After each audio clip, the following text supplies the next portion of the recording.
Hello, the internet. Thank you all for tuning in tonight. And this is, of course, Game Therapy, and I am your master of ceremonies, Judge Brendan, here as always with Bruce Cunnington.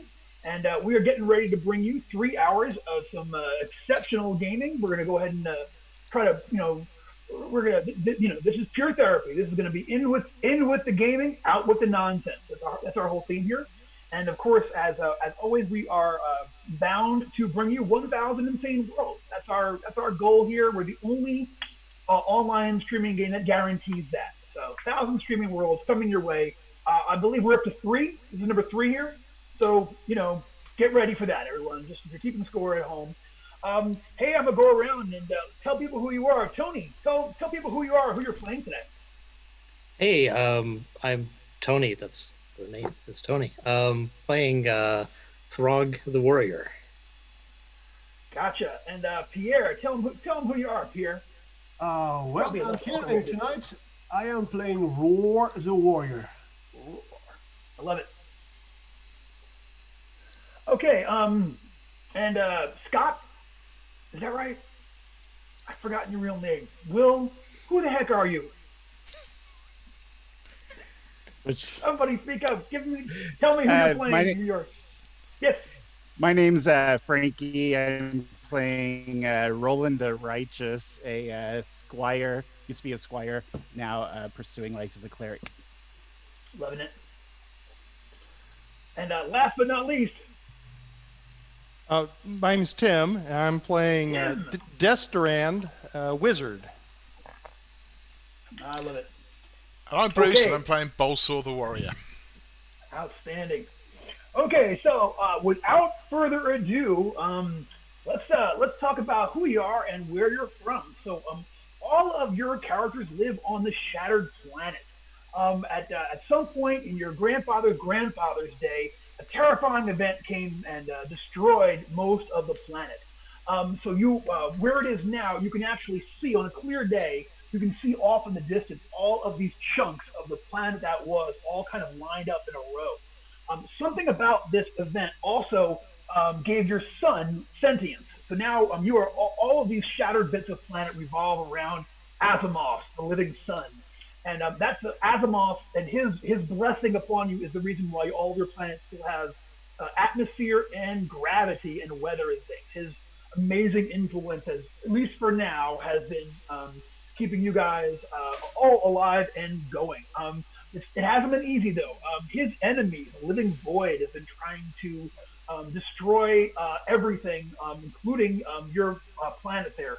So, Roland, your character actually, Azimuth is the only deity that actually, has, that you guys know of. It's basically a mechanistic thing. You have the good one and the bad one. You worship the good one. It's Azimuth.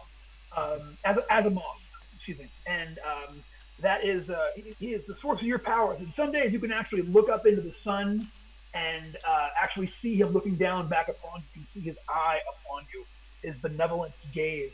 Somehow, this event also allowed the tradition of magic to return, so which is why we have wizards. You are all members of the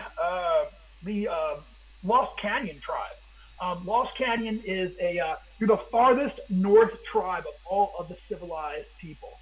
If you go any farther north, you start getting into the creep lands, and that's where the beasts of chaos and the worshippers of the living void all have staked out there. They have anyone who accepts his worship. Even if they start off as human, they are instantly transformed. Once you've signed his book and made your pledge, you are instantly transformed. So the creeplands are full of all of these horrifying creatures that occasionally raid down south. And that is what most of your career as being the tribe's mightiest warriors and and can-doers have been dealing with them and such.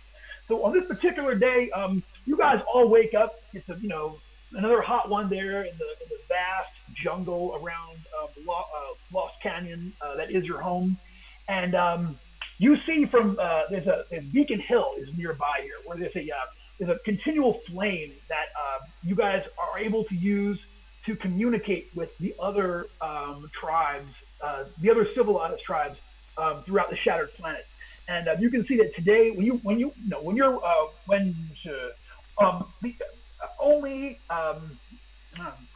here. Only Destrand the wizard, other wizards can actually use the living flame to actually talk to the other tribes and such. And when you wake up this particular morning, you can see that it's starting to pulse, which means that there's someone there attempting to communicate with you. Okay. That's it. Well, I think at this point I'll tell the rest of the group about that. It looks like there may be a message, and I'm going to go check that. Would anyone like to come with me? Absolutely. Certainly. Yeah, I'll tag along. All right, so the bunch of y'all are going to go up there and check out the flame.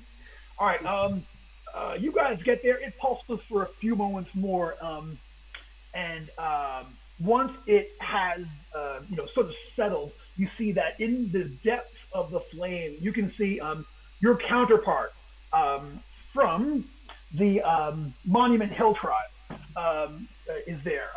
He is a wizard named Zastro. And Zastro sees you, and he says, Destrand, it is good that you have come to our summit. He is like you, bare-chested, just wearing like animal furs and things, and very simple sandals and such, long hair. The effect of the sun has been that everyone has different colored skin and hair and eyes and such. You guys all would, to our eyes here on Earth, you would all appear to be mutants, but you're just the normal people who have been, reared under Azimuth, the living sun. He says, we reach out to you for aid this day, Destrand. Our warriors all of our warriors have begun to disappear. And the other day, some of our children found one out in the jungle. He was hung upside down, staked to a tree. And as distasteful as it is to say so, some creature had mutilated him.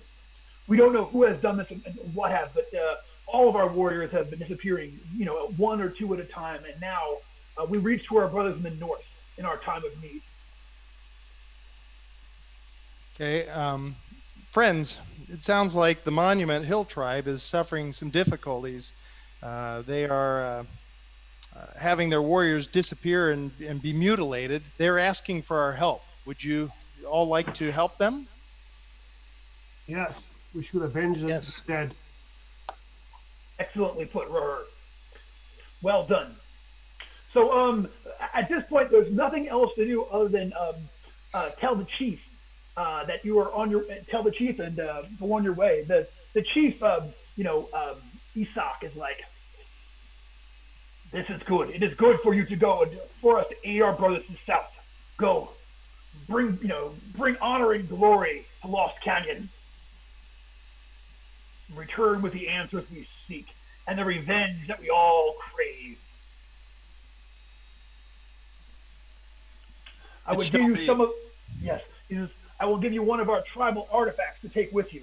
So he gives you one of the very few working artifacts that you guys have from back then. It is an ancient rifle, that one of you can carry. And it's rusted, and it only has these things tend to not work too well. And on a roll of a 1, it's going to go ahead and smash. All of you guys know how to use it. It's got 3 shots.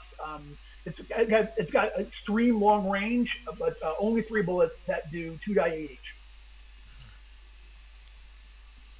Is anybody particularly adept with arcane ranged weapons? Bolsor's very much a melee kind of guy. Yeah, I feel like I'm more of a melee guy too. I trust my sword better than this thing.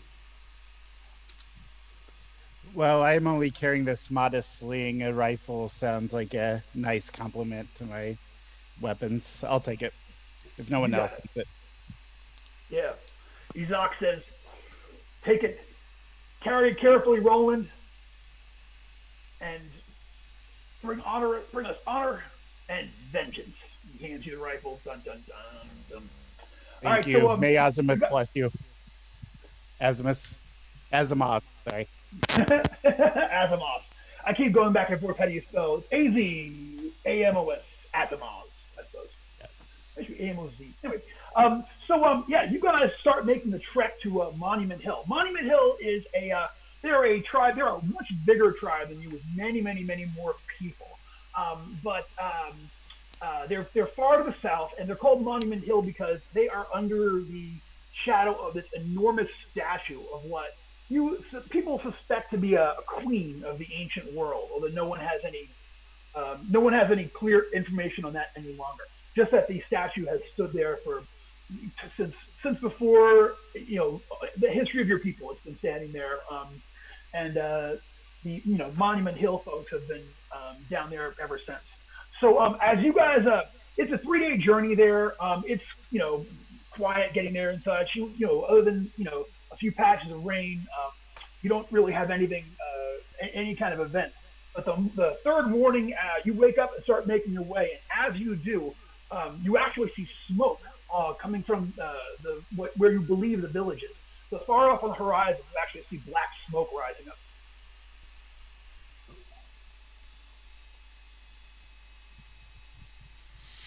All right, should we head toward the smoke? Okay. Head towards the smoke. Gotcha. All right. Yeah. So when you guys get up close, you can see that first of all, like, you come around a bend and then you see the statue. I mean, you see the ancient queen in all of her majesty, her bizarrely arcane garb, her eye coverings. She stands there raising one hand and the other hand holding a book. It's more than 200 feet tall. This is an immense statue, one of the great artifacts of the ancient world. It's covered up to about what would be her knees, and like there are vines that go up about that far on all directions and such. You can see flights of birds sort of like around there and such. Right now, she's looking down over at the village, which is clearly on fire. Several of the buildings down there are burning, and you don't see anybody. Normally by now, there are lookouts posted just like you have lookouts around Lost Canyon. There are lookouts posted all around the Monument Hill village.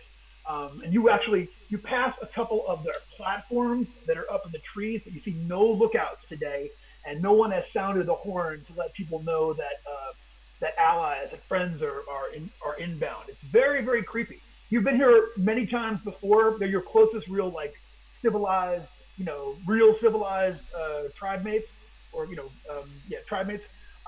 But today, as you guys get there, all you see is ruin and desolation. Everyone can give me, as you guys are getting up there, I want everyone to give me an intelligence check. Roll me a d20 and add your intelligence modifier to whatever it is that you've got going on. I got a 9. 7. I got 10. 13. 13 for Balswa. 6 for Roland. 6 for Roland. 13 high, I guess. Okay, so 13. You start getting that weird feeling that you're being watched. You have this weird, you don't actually see anything out there, but you find yourself looking up at the trees. You see a few times you see that branches or leaves are sort of like moving there on these huge big jungle ferns. You can't, maybe it was a bird, maybe it was one of the many small arboreals that live up there, but you don't, this creepy feeling that you're walking into, a trap almost, that people are, watching you from all directions. Also, it feels like his haunch gets his back up. It's a good time to unsheath my my sword. Okay. Yeah, that sounds wise. Okay, so you draw your sword, and Volso, you draw a weapon too? Yeah, prepare my spear. Okay, gotcha. You continue to make your way in, but it's not 2 minutes later when you start to hear a noise in the air. It's kind of a whirring sound, like something is heading in your direction from the air. It's a buzzing that sounds almost like a cloud of bees coming your way. The sound of many small buzzing. Is there any color? Within. Yeah, you could take cover under some of these giant ferns and like go for a hiding spot if you want to. Yeah, everybody, give me if you want to hide, give me an agility check, and we're looking for give me like a 12 or better. So I just need to know pass or fail on that. So D20 and add your agility modifier. Looking for a place to cover up. Oh, I just made it 12. Good. I failed. You're gonna fail. I failed also.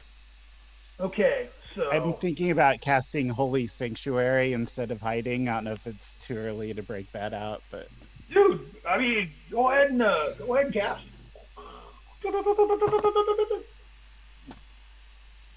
15. My spell check says +5, so 20. Big 20. Yeah. So that means that I don't know the duration, but I can't attack you if there are other targets that are available for X amount of time. Yeah, I've got it pulled up right here. For 20.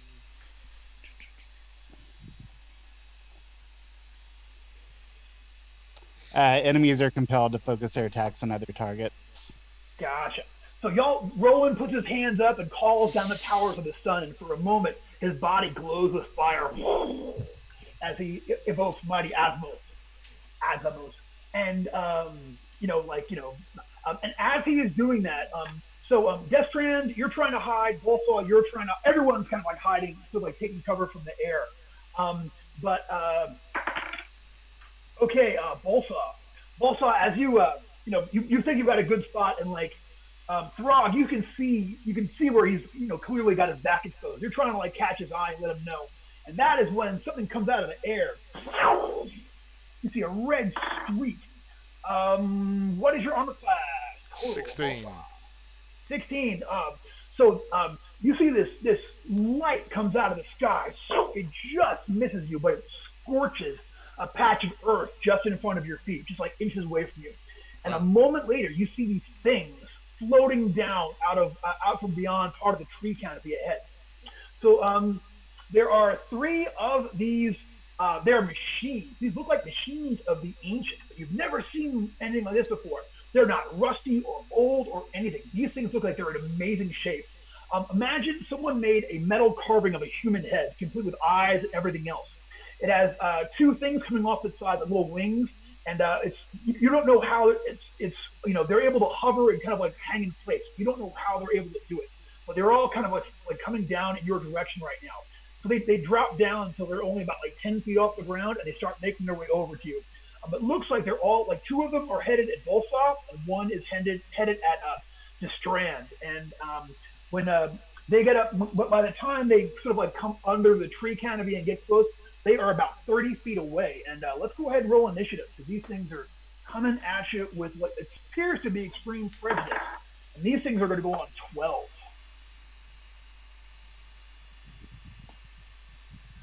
So, Pierre, what'd you get for raw? I got 19 plus 3. Nice, 22 for raw. No, 22. Yeah. Outstanding. How did Roland do? Not well. I got a 3. 3 for Roland. Okay, Throg, what'd you get? 7. 7 for Throg. If you're watching at home, the third G is silent, so please keep that in mind and update your scorecards. Okay, Destrand the Wizard. How you looking? I had a total of 14. 14 for Destrand.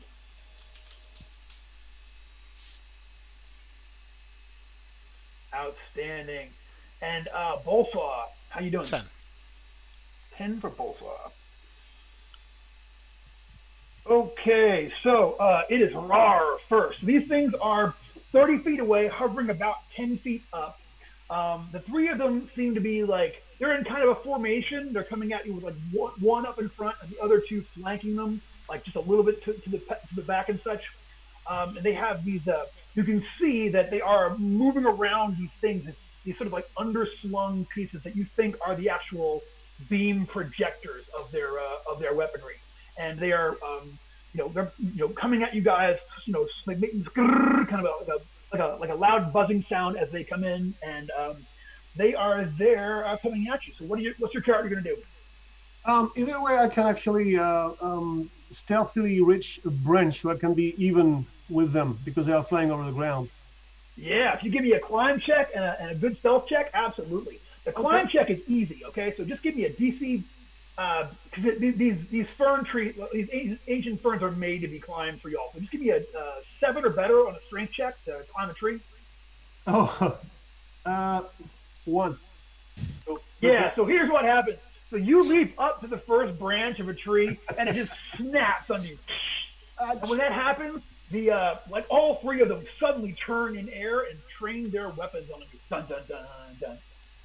And are getting ready to do something about your presence. It doesn't look good. But I'll tell you what, we can count that as just your move action, and you can still do something if you want to. That's your move action is you try to leap quietly into a tree, branch broke, so you can do something for your attack. I'm going to try to kind of place myself between them and a tree. Yeah, you want to get cover, absolutely. To get cover, yeah. Yeah, you're going to leap behind and take cover. You got it. Okay, so it's the Strand. You are next. You have a feeling that your hiding didn't go as well as you might have liked because they were clearly coming at you just until Rar got their attention. So what are you going to do? At this point, I'm going to, I think, move to try to get cover behind another tree. You got it. So I think that'll be kind of the move that I'll take at that point. Move action, you get behind a tree, you got it. Yep. And then maybe counteracting what I just said I do in terms of hiding, but I think I'm going to try to cast a magic missile. I want to see you do it. Wow. Let's see how it goes. Okay, I got 10 on the die. Plus 4, 14. Yep, 14. I believe that's 1 missile. It is. Doing a D4? D4 plus caster level. So. Cool. 3 plus 3, 6. Yes.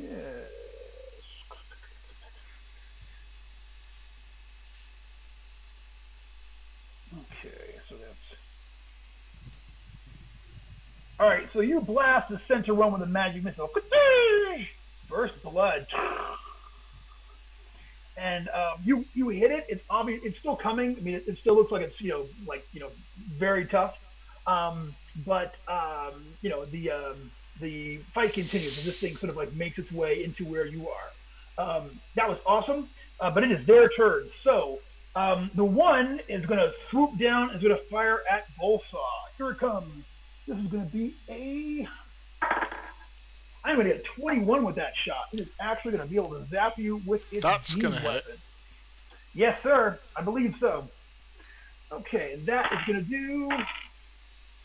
you take 5 points of damage from its beam weapon. Boom! Yes, and I got the second one. So that one stays in place and is continuing to point its weapon at Bullsaw. I might regret asking this, but was that a crit? No. That was a dirty 20. A dirty 20, as it were. I heard someone use that phrase the other day, and A, I love it, and B, if I ever put together a huge rap group, that's us. Dirty 20. Yeah. Come on now. We might have to include like the limo drivers to get everybody, because 20 rappers in one place, that's a lot. That's a tour. That's not even a tour. That's Detroit. Like Detroit maybe has 20 rappers. I don't know. So anyway, the one stays where it is, points its gun at you. So another one, the injured one, it actually is gonna like move around. It can't quite minus off all of your cover, but it's gonna try to like get in position and try to blast at the Strand.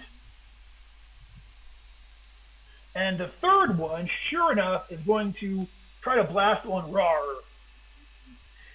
It gets up pretty close, so the one coming at Rar has to like, since you're behind cover, both of these ones are now within 20 feet and have dropped down a little bit, so only about 8 feet off the ground.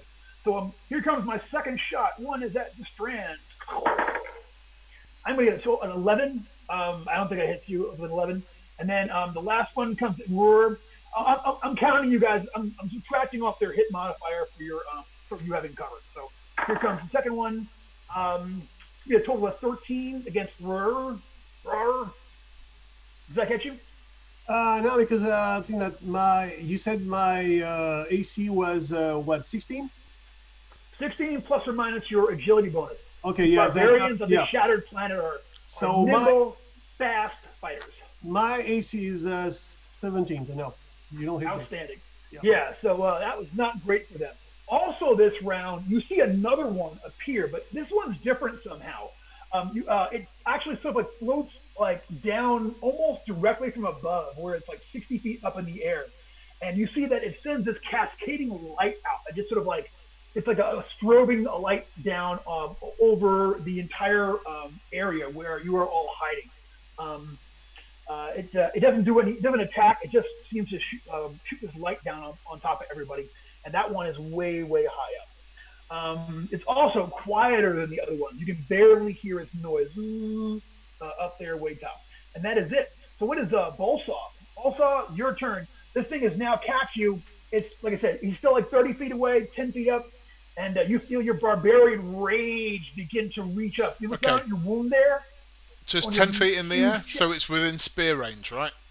Oh, yeah. Mm-hmm. Oh, I'm going to charge this thing. I'm going to charge, Gotcha. which gives me a bonus to hit, if I remember rightly. Yeah, you're +2 to hit. You'll be at -2 armor class this round. You go ahead and charge up. Okay, sorry, just that's 10. I wasn't particularly going for a deed, but I was just trying to just slam it with the point of my spear. This is the opening gambit of a much larger fight. I feel you. Save some of them deeds, man. It's gonna need them. That is going to be a 13 to hit. A 13 is going to miss. I'll go ahead and call it out. Yeah, you were pretty close. These things are armor class 15, and I'll burn swing 2 up up. there and get close. You're burning 2 up. Yep. All right. So I don't know if y'all know how I do, but I mean this is the you can, if you want to so call it this one time, you can add that to your deed die, so it'll also add on to your damage. Oh, hang on. I was on. Sorry, that I hadn't added my +2 for the charge attack. So 13. That was a hit anyway. Sorry, my bad. Yeah, baby. Yeah. 15. That's a spear hit. Shaw! Give me some damage. That's a D8, right? That's on the floor. God, this is going well, isn't it? Throwing dice everywhere. That is 7, 8, 9, 10 points of damage. Fantastic. Yeah, you slam this thing. It makes a really kind of a noise, and like bits of it actually fall off. Bruce, make sure you find that die on the ground before a pigeon steals it. Outstanding. Nice attack there. Well done. Fight continues. Throg, so far you have remained hidden. They have not seen you. And the one that moved up to get at the one that attacked the strand is within 20 feet of you. Still about 8 feet off the ground. All right. Well, I'm going to take a shot with my short bow at that one. Shot with a short bow. Do it up. So you said it kind of looked like a face.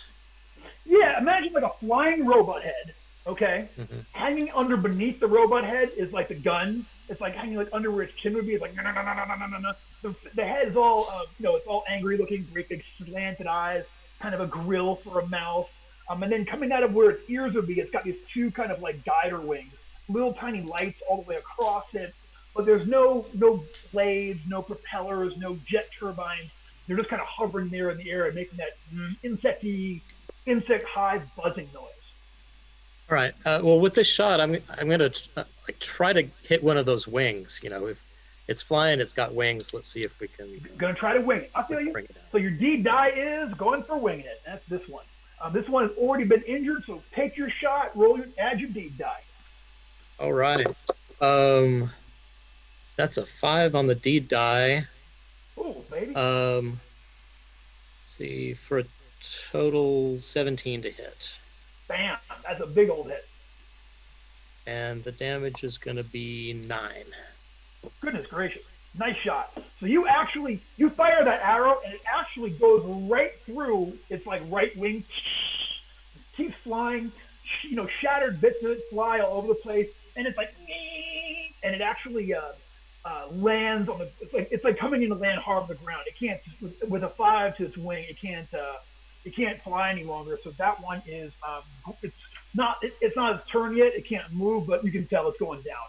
Smoke starts pouring out of it. It makes the noise it makes. It's starting to make a rattle on top of the buzz sound. So yeah, it is falling down, but it's still up and in this fight. And that's when Roland the Cleric, Power of the Sun. What you gonna do? You are blessed, and so far they don't even seem to be they're not pointing a gun at you or anything. So.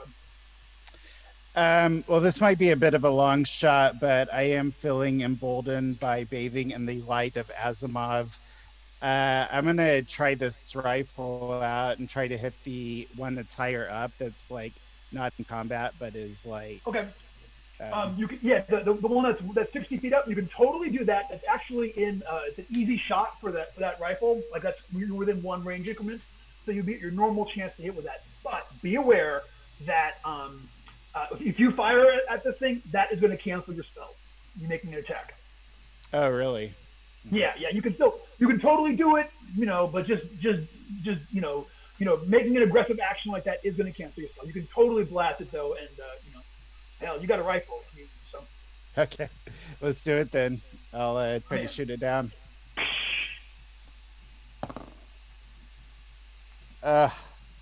Rolled a 2. I think even with modifiers, that's not going to do much. Yeah, one of your 3 bullets heads off towards the shattered horizon of the planet. Cannot connect. Fight continues though. That was, and now all of a sudden there are guns like headed your way, like dun dun dun dun. dun. That's okay though, because Rar is getting ready to do something rarely violent. Rar, you are still behind your tree. You still have cover. That one attack at you last round and did not connect. So what are you going to do? Just about how far is the last flyer? The one, the 2 of them are still flying. Bullsaw is like stabbed that one, but it's still in the air. Yeah. The one that is the one that shot at you is the one it's uninjured, about 20 feet away at this point, and about 8 feet off the ground. Okay, so is there a chance I can reach it off the ground, or would it be better for me to just climb on the branch and leap at it? Try again. He's only 8 feet up. You can run over there and smack it out of the air. Okay, so I'm gonna run toward it, leap upward with my sword, and try to hit it from below. All right, hit it from below. That's the move. All right, I want to see you do it. All right, so I'm running, and I have a 16 plus 1. Yes. Yeah, with the D die, you absolutely smashed it. What did you get on your D die? So my D die is D6. 3, 4, D5. D5? Okay. All right, let me try to find a D5 here. Okay, got it. 5. Oh, that's a big old hit. Yeah, you stab this thing from underneath. So roll your damage. Don't forget, add your strength modifier and your D die damage. Yeah, you got a 5 to hit this thing from the underside.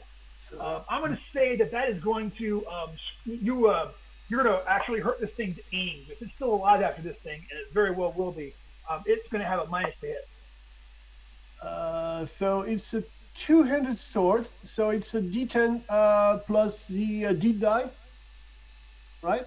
Which is D10. D10 plus D die plus your strength modifier. Yeah, so that will be 14, and strength plus 1. That will be 15.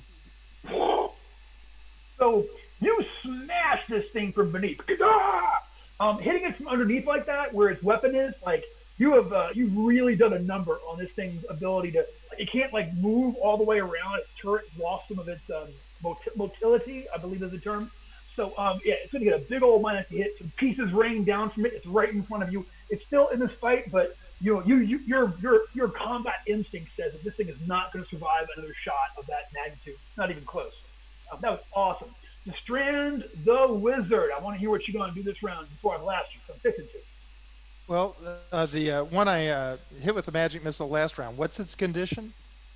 It is now almost on the. It's getting ready to crash down on the ground. It took an arrow last round from Throg, and it's going in for an emergency landing. You believe? I think I'll try another magic missile and try to finish that one off. Do it. Oops, fell. Oh, I got a 23 total. See, now that's what I'm talking about. Yeah, that's nice. Yeah. That's 3 to 6 missiles. That'll do damage equal 1d6 plus 3 each. Gross. Okay, so roll how many missiles first? Okay, it's 2 missiles. All right, you're gonna. Oh, sorry, two. it's what did we say? It should be a die 4 plus 2 missiles, yeah, right? I got myself on the wrong line. 4 missiles total. 2 plus 2. 4 missiles. Okay. All right, so you got 4 missiles. How are you going to spread those out? You've got the one that you initially targeted, the one that's getting ready to fall. There's also the one that Balsar is fighting, and then there's the one that Rar is just not. So how are you going to do it? I'd like to do one at the one Throg hit, one at the one Rar's damaged so badly, and then 2 at the other one. Gotcha. All right, do it up. Okay, so for the one at Throg's, I did a total of 2 plus 3, 5. Okay. Oh, wait, sorry, it's a die 6. Let me try it again. Sorry. Yeah. Yeah, there we go. 5 plus 3, so 8 points of damage. That sounded low. Badoosh! That one that was coming down to the ground, he just explodes. Badoosh! Okay, then the one that's going that Rur damaged, I do Gotcha. 4 plus 3, which is 7. It just flies out of the air. Huge big hit. Okay, and then the last 2, I did 7 total and another 5 total, so 12 in all. 12 points of damage. Well, I'll tell you. So Bolsar, you ran up and stabbed that one, and you're getting ready, and like just as it levels its gun at you, it explodes out of the air. You see a bolt of the sun's fire come out of Strand's fingers and just destroys it. Thank you, wizard friend. That worked out pretty well. My pleasure. Yeah, that was pretty nice. So it is actually their turn. So here's what happens. The one that was hovering up there in the air, it goes up another 30 feet. So now it's 90 feet above the surface, and it continues to strobe that light down on you guys. Just for a moment, and then it okay, it's time. And then it launches some kind of a cloud. All of these little tiny bits come out of it. Little sparkling, almost like confetti flies out of it in all directions. So now there's a whole shimmering cloud of this thing, about say 15 feet to a side, so like a 30-foot radius cloud of these little shimmering bits around where that thing was hovering up there in the air. And that is what you see.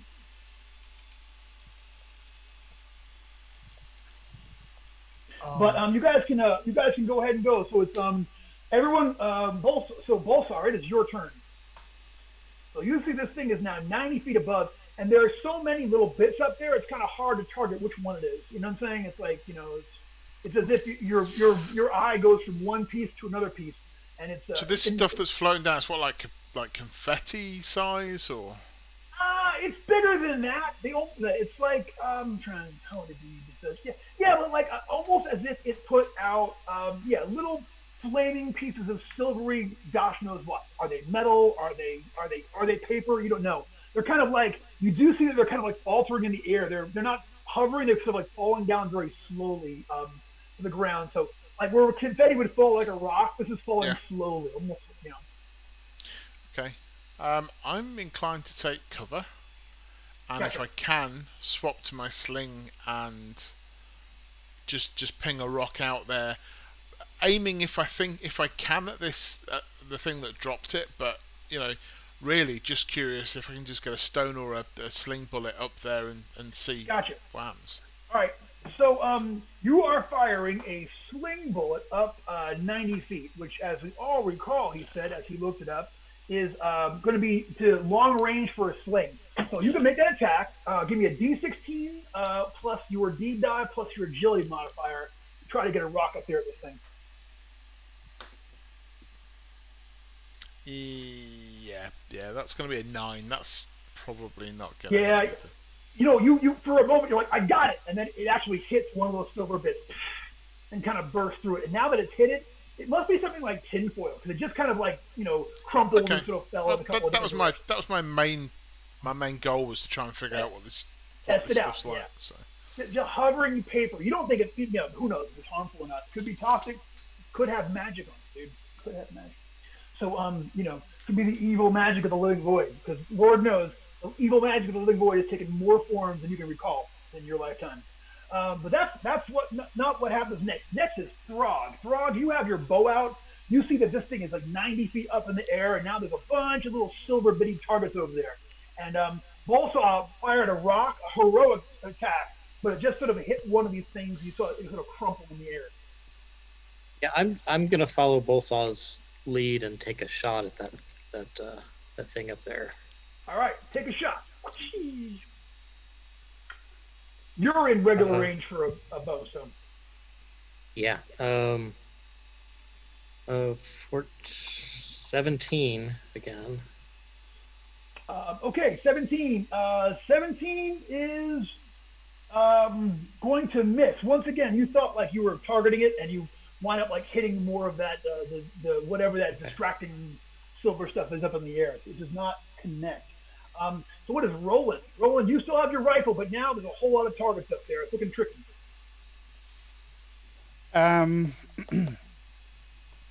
I think Roland wants to find out if this confetti stuff is magical, so I'm going to cast Detect Magic.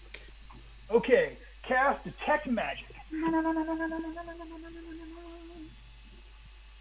Make your roll, my friend. I'm off tonight. 8.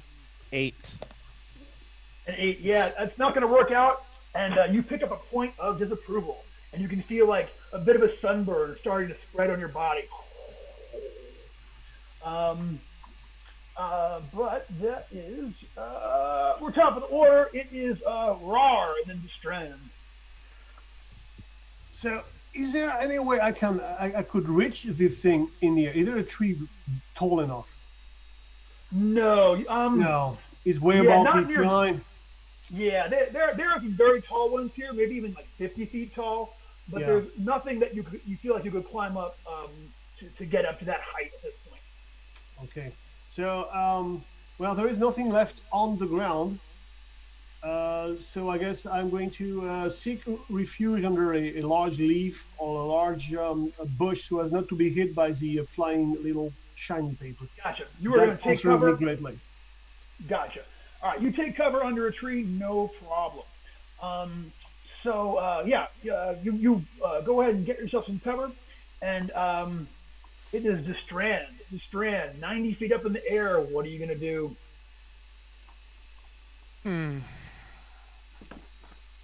I think I fear I'm jinxing myself, but I think I'll try one more magic missile and go at the target 90 feet away because the range I've got's longer than that. If you roll high enough. Okay, I've got a 12.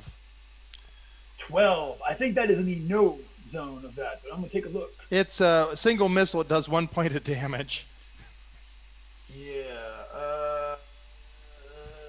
It never misses, but it's 1 point of damage. Yeah, okay. So, you shoot it, and, you actually hit it for some damage, and y'all see that when it launched all that silver stuff, it must have also, jerked a little bit off to the side. You guys have been kind of firing center of mass, the cloud of these things, but you can see that it's off a little bit, to the to one direction because the missile hit. Some sparks come off of it, but it is still very much in this fight. But it is its turn, and at this point, it just flies as fast as it can, heading towards the village. And you guys see it kind of it goes 90 feet the first round, and is flying away. We'll be out of combat rounds at this point, as this thing sort of makes its way over there, as if it's flying as if it is going to go over the Monument Hill village. And could go on. And then I'll say 10 seconds later, all these little silver bits sort of make their way to the ground, and you can see they're just some kind of strange silvery pieces of paper. material, steel. You're not sure. Something like them. Poke it with a sword. Say again. You Oh, you poke it with a sword. Yeah. Yeah, you poke a piece. You pick up the sword. You can see where you've impaled a piece of it. It's star shaped. Yeah, like, whoa. It's star shaped. It's definitely metal foil, so very, very, very thin metal. A metal of the type that you're not familiar with. You feel it under your fingers, and it feels a little greasy to you. There's something unnatural about it. You find distasteful. Hi, girl. Hi, buddy. Oh, girl. Sorry. My wife just. Whenever I'm in here doing this, the animals are all like, "Why is he yelling at the light box?" So they all had to come in here. So now I got the dog staring at me, wondering why I'm doing what I'm doing. It's okay. Roland would like to check out some of the downed robot heads and see if there's anything useful, like maybe rifle ammo or anything that can be salvaged from their Sure. robot corpses. Y'all are not a technical people, but you have there are people in your village you guys call artificers who kind of deal with the artifacts and such. You can't see a way to make any of these things work, but these would be a fine prize to bring home, and maybe someone can can figure it out. If just investigating it, you don't see anything particularly useful. It's just been so damaged, and so every one of them so beat up. But there are some bits and bobs. At the very least, this metal, it's a strange metal, but all metal is good metal, and it's rare. So, just dragging these things home with you would be very beneficial to the tribe. Okay, I'd like to grab one if it's not too encumbering or anything. You can carry just throw one. in a bag. Sure. Yeah, you guys kind of put it like a web sling over your shoulder and such. You have one of the robot drones. You don't know what they are, but we'll call it a robot drone from here because we don't have a better word for it. All right. So this having been collected, what do y'all do? Onwards to the village, do you reckon, guys? Yeah. So I think we should go to the village. So the village was where the smoke was coming from, and that's where this thing was heading. Yeah, towards. it sure is. Mm-hmm. All right. So it's it's getting on late afternoon by the time you guys get up close to the village, and sure enough, you can see where the several of the huts that compose the village are on fire and smoking. A few more are burnt out, smoking wrecks. You can see a couple of bodies that are there amongst the people who are there. You can see one that's got a terrible burn. It's a lot like the burn that Bolsaw has from that laser. He's got this, but it's he must have got it full force to the chest, and he's completely dogged out by it and such.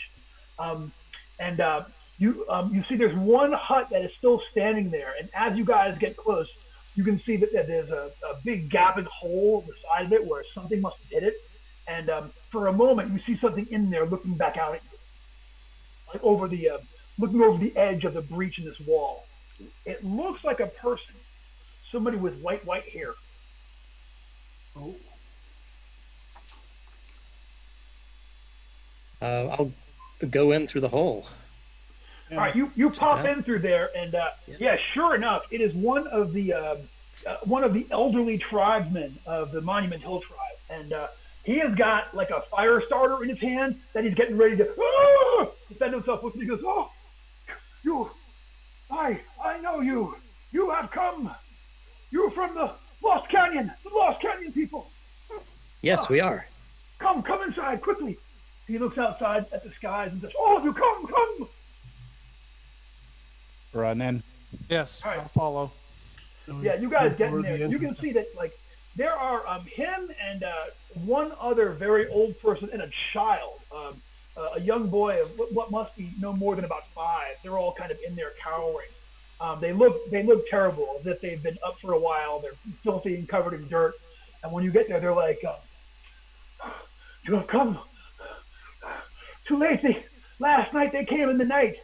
They came from the air, and they came on the ground and they attacked us. There is something amongst them, something that cannot be seen, a monster." monster. Yes!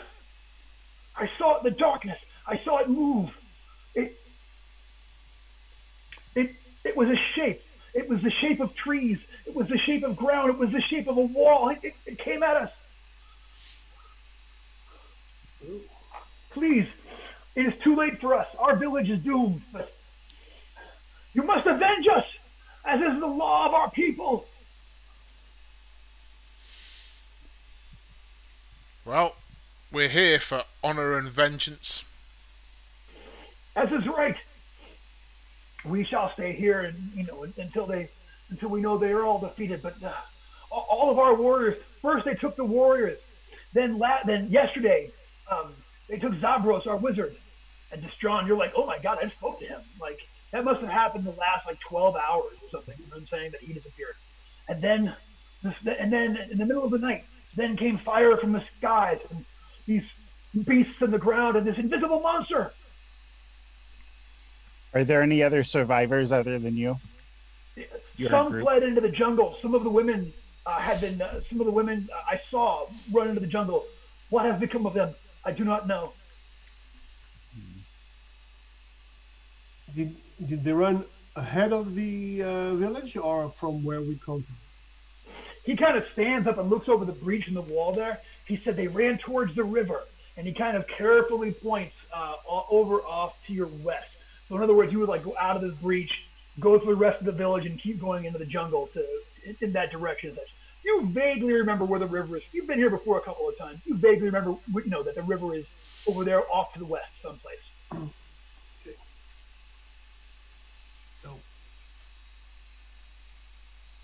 So how many of you said that there were some other things that attackers that you could see, and some were on the ground and some were in the air, you say? Some were on the ground and some was in the air, yes. And the ones on the ground, did they actually, were they flying low or literally touching the ground, rolling along? No, they were on the ground. They moved like machines. He kind of looks very ashamed. He says, unfortunately, my eyesight has gotten worse and worse over the years. It is why I can no longer, why I stopped, ranging, why I left the warrior caste and became an elder. My eyes, bane of my life. But I know that I saw one close. It did not walk, but it ambled. It rolled like logs rolling down a hill. I don't know. I know I'm not making any sense, but I promise you that is what I saw and how it appeared to me. How big was it? It was tall as a man. Tall as a man and invisible? No, the invisible thing, I don't know. Could have been huge. That could have been a dragon. It was invisible. I saw it just for a moment. I saw it moving, but it was as if the woods themselves attacked, and then it was the ground, and then it was the wall.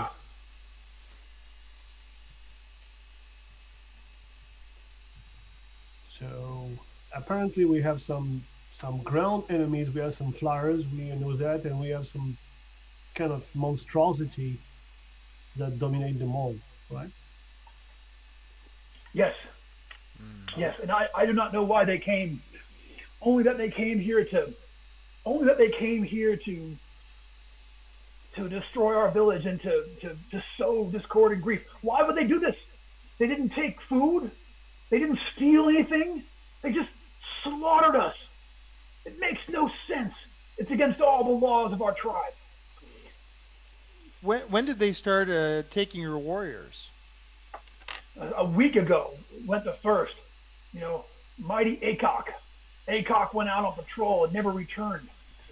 And then a few days later, two more. We sent out search parties, but the search parties started to not come back. Then they got organized and they went out in force. They found bodies that were torn apart. They saw a body with its head and spine removed. I had never seen such a thing before. And Acock had Acock had any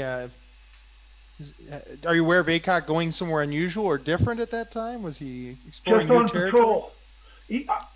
When I was a younger man, I did those patrols myself, and he kind of explains to you they have like they would have somebody kind of go and do like a sentry patrol around going in one direction around the village, and another would go in the other round of the village. And when they would meet up, they would make an animal noise that meant all is well. He says this is what we've done since I was a child.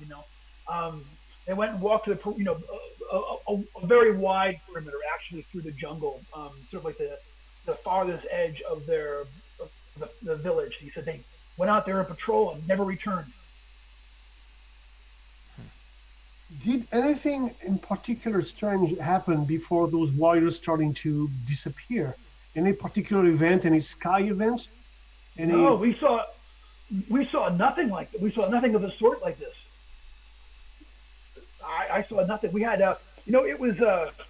it's only a few days until what would have been our spring festival, and so people were happy and joyous. We were out. People were hunting and were preparing food for the festival. They were baking sweet cakes and preparing everything. I shall never see another festival. My people are dead. The people of Monument Hill have been destroyed. Perhaps I shall. I'm too proud to go begging in Lost Canyon. I will stay here and provide for those who have remained with me as best I can for as much life as I have left. Is there any sort of comfort or anything we can provide you before we head out to avenge you against these evil foes? There is but one comfort you can give me, holy man. Revenge! We will do our best. The odds don't look great, though. He says, take this. He kind of like divides. They had a very little bit of food. They had some dried meat there and some gourds full of water. He gives you half of their food. And he also says, I have these, the last of our artifacts. And he goes, he has a battery pack to something that, nobody gives it to you. But he also has 2 bullets that'll fit in that rifle. Nice. I'll add those to my inventory. Yeah. Should have a total of 4 now. And that's the chamber can hold. It's like in the stick, so you can hold like 10 in there. So they can all be loaded at the same time. All right.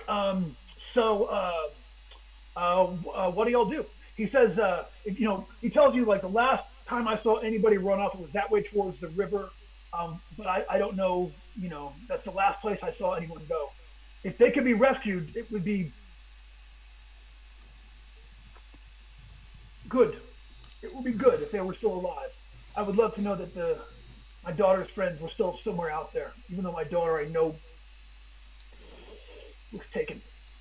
What's her name? Her name was Shayla. Okay. So, All right. what do y'all? Okay, go ahead. Shall we take that trail?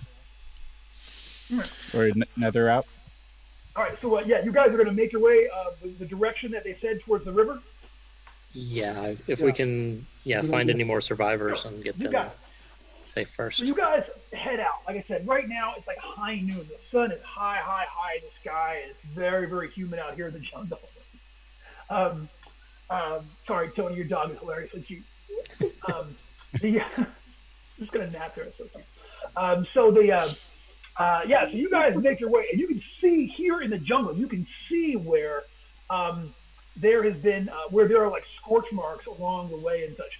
So you guys get to where you start to hear the sound of the water up ahead of you. You can tell that the river is close. You can kind of smell the water a little bit.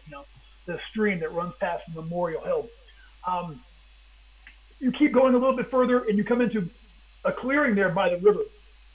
A lot of scorched earth.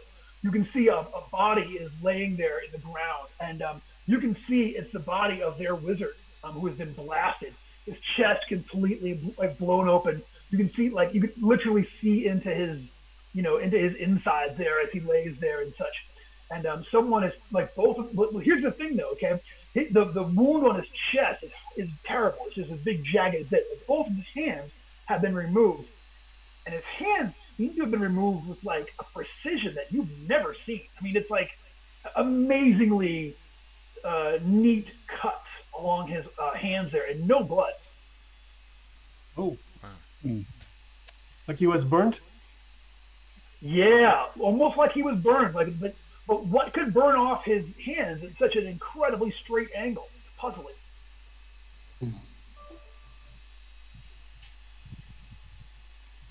Well, I think I'll maybe go forward and inspect him a little more closely. All right. Maybe see if since he is a wizard, maybe he was carrying something that I could use to help avenge his death. Gotcha. So Zastro the wizard, he is laying there again, ripped up, hands off, and such. And as you get up close to him, you feel this chill come over you, and a cloud seems to pass over the sun.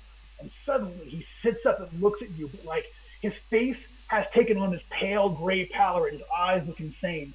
And you know that the living void has possessed his remaining body. And it says to you, "So, wizard, you have come here to revel in the destruction as I have. I could have saved them, you know. I could have saved them all if only they had fallen on their knees and pledged their worship to me. Will you do so, or are you a fool, wizard?" Well, I don't think I'm a fool, but apparently you think I am, because I'm not going to do what you want.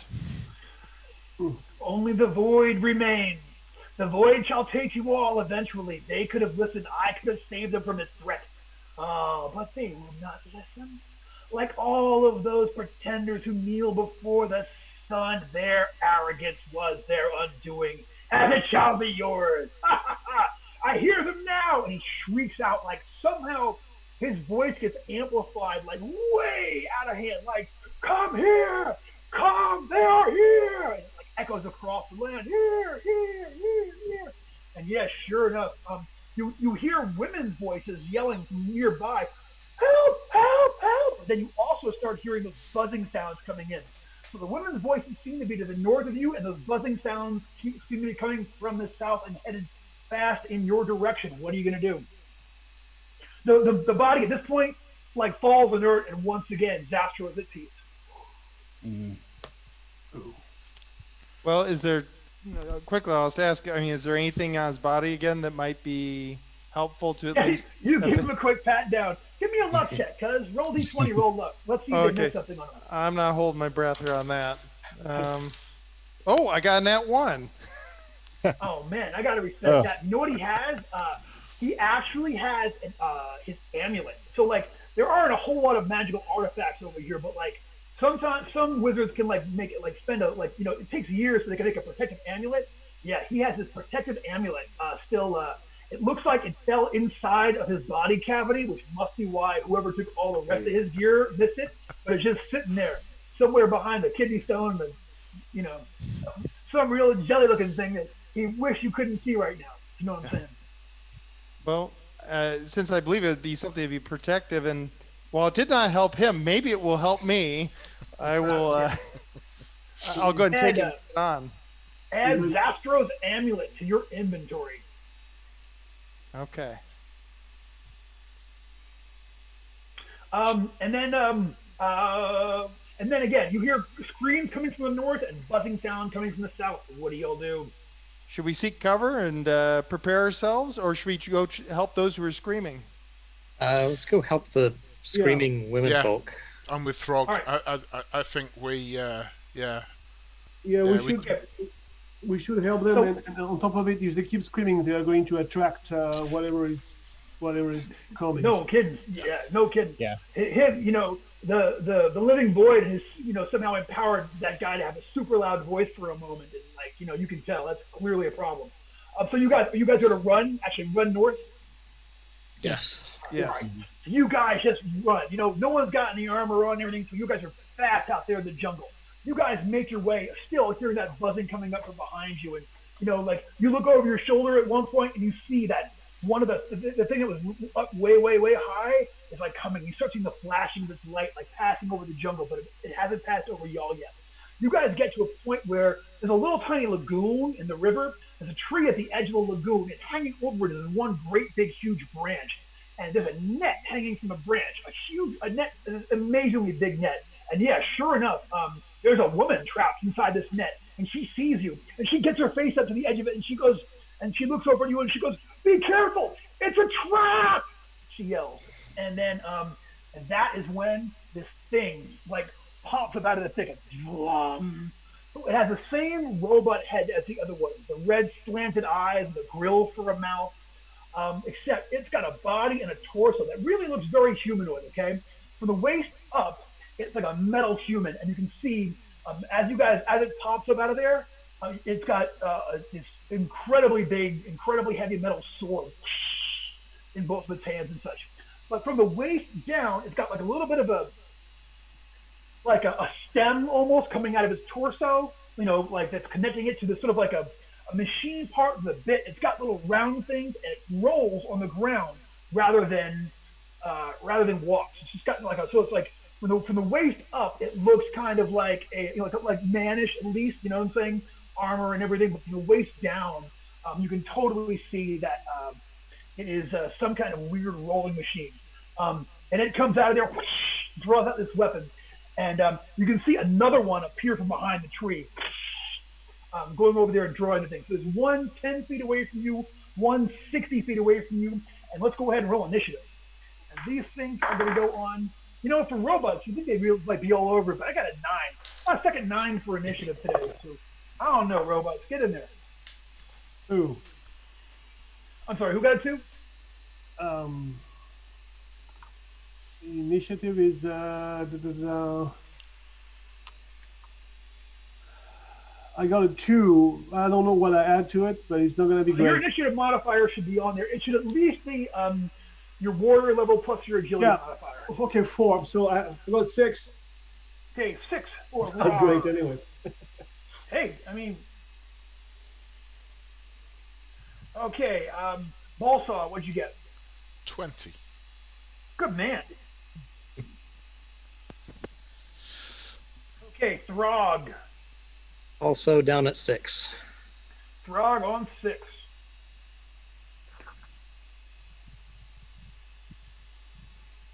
Distrand. 17.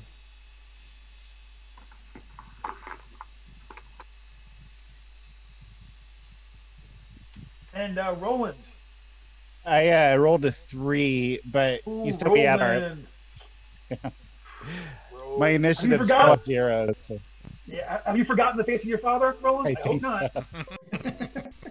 So. I'm kidding. Anyone can go last. I mean, clearly you're distracted for a moment, but that's all good.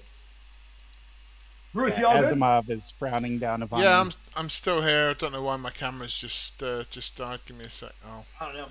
Hey, but everyone can appreciate your class picture, which is, I think you look. That was Alcatraz a few years ago. Nice. So it's Bolsar, Distrand, the creatures, Rar, Throg, and then Roland. Bolsar, you are first on 20. There's one 10 feet away from you that has popped out of the thicket. It is holding this sword, this curved sword, in your direction. The other one has come out behind that tree where that woman is hanging from a net that's hanging up there. And it is your turn, friend. What you gonna do?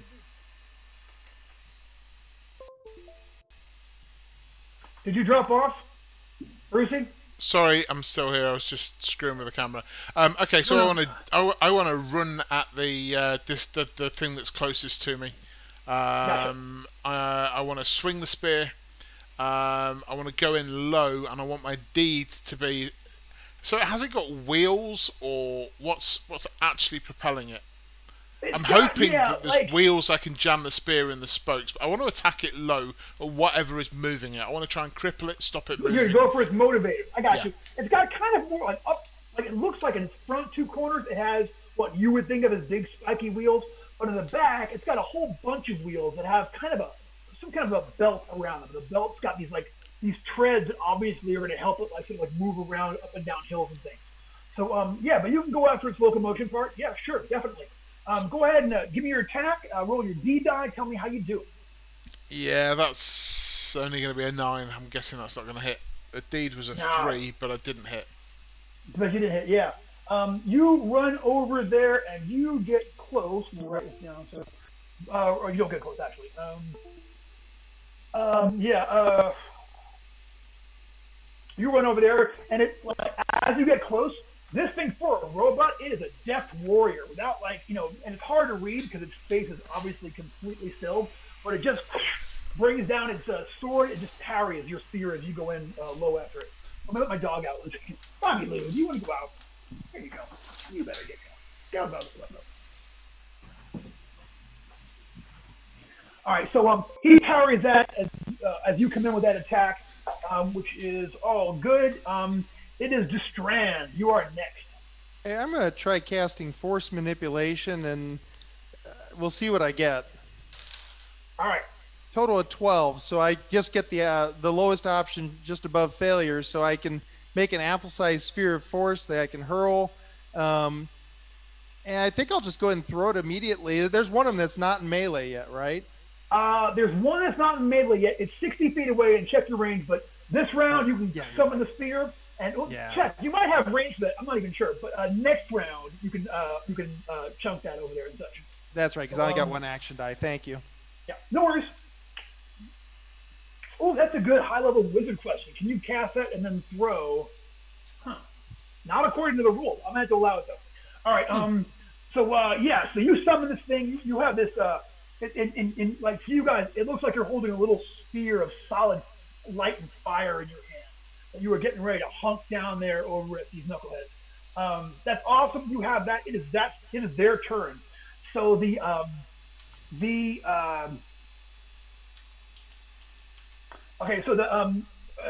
where Balthar ran up on there, this thing is going to go ahead and swing with its sword. Here comes that attack. What the?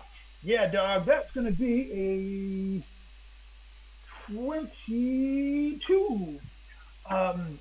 He goes over and slices Balthar. And you are going to take 5 points of damage as he rips you with his sword. The other one that is back there, the one that's back there, he rolls up to the edge of the water where he can just barely do it, and he raises his sword up where he's getting ready. It looks like he's getting ready to actually like he's at least threatening the woman in the net, like he's getting ready to attack her. And she screams at it defiantly, "Let me out of here, you beast, and I'll show you memorial." Kill, she just starts yelling at this thing inarticulately, but it doesn't attack. It just threatens her. So it is roar, your turn. I'm going to. Am I within reach of this creature that is threatening the net? Okay, I'm going to try to charge it, and deliver a blow. All right, get in there. So. 10 and 4 for the dice, so 10 plus 1, 11. So is that a 15 total? Am I hearing that? I have 4 plus 1. I have 4 for deed, and charge give me what, 2? 2, yeah. Okay, so well, he's too close for you to get a full charge on. He's too near. You have to have at least one range increment. So that's 10 on the die, 4 on the D die. And plus 1 for my agility, so that's 11 on the die and 4 on the D die. So 15 total. Yep. Okay. 15 is what you need. So go ahead and make your roll some damage. So that's an 8 plus a strength. That's a 9, and I add the D, right? Add your D die. Yep. So 13. Big hit. All right, so you hit this thing. This thing is well armored and protected, but you definitely did some damage to it. You hadn't clearly have it didn't do nothing. You know what I'm saying? It makes a noise, but it continues to fight in this thing. It gets back into a wicked stance and gets ready to slice it the next round. But Throg's gonna go first. So what are you gonna do, Throg? So I'm gonna the nearer one. What I'd like to do is to just go for its sword and see if I can disarm it. Yeah. All right. Let's see you do it. Let's roll some dice. 3 on the deed die, total of 19. Okay, so that's going to hit. Okay, so so on a 3, I won't make that an automatic. On a 3, give me a strength check versus strength check. It may as well be automatic. Just don't roll crap, sir. 16. Yeah, man. Let me check my chart here. Yes. So you knock this weapon out of its hand. It kind of like lands in the ground near its wheels. Nice move, dude. That is it's Roland. Roland, this is your turn. All right. So is the one? Sorry, still... did you want damage on that as well? That was a disarm, right? Yeah. Yeah. So you like took the sword out of his hand, but you didn't actually hit it. You didn't, Okay. Is the one still threatening the woman in the net? Yeah, it's standing over there like, And in fact, give me an intelligence check. Okay. I'm gonna try a different D20 this time. The other one wasn't doing me any favors. Be careful. I got a 14 with this one, so I feel like... Yeah, it's almost like he definitely could have hit her if he wanted to. Also, this net has got these big, wide things. Why would he swing like that? Why wouldn't he just stab through it and this way not rip the net unintentionally? But yeah, so he's 60 feet away and still threatening this woman. What are you going to do?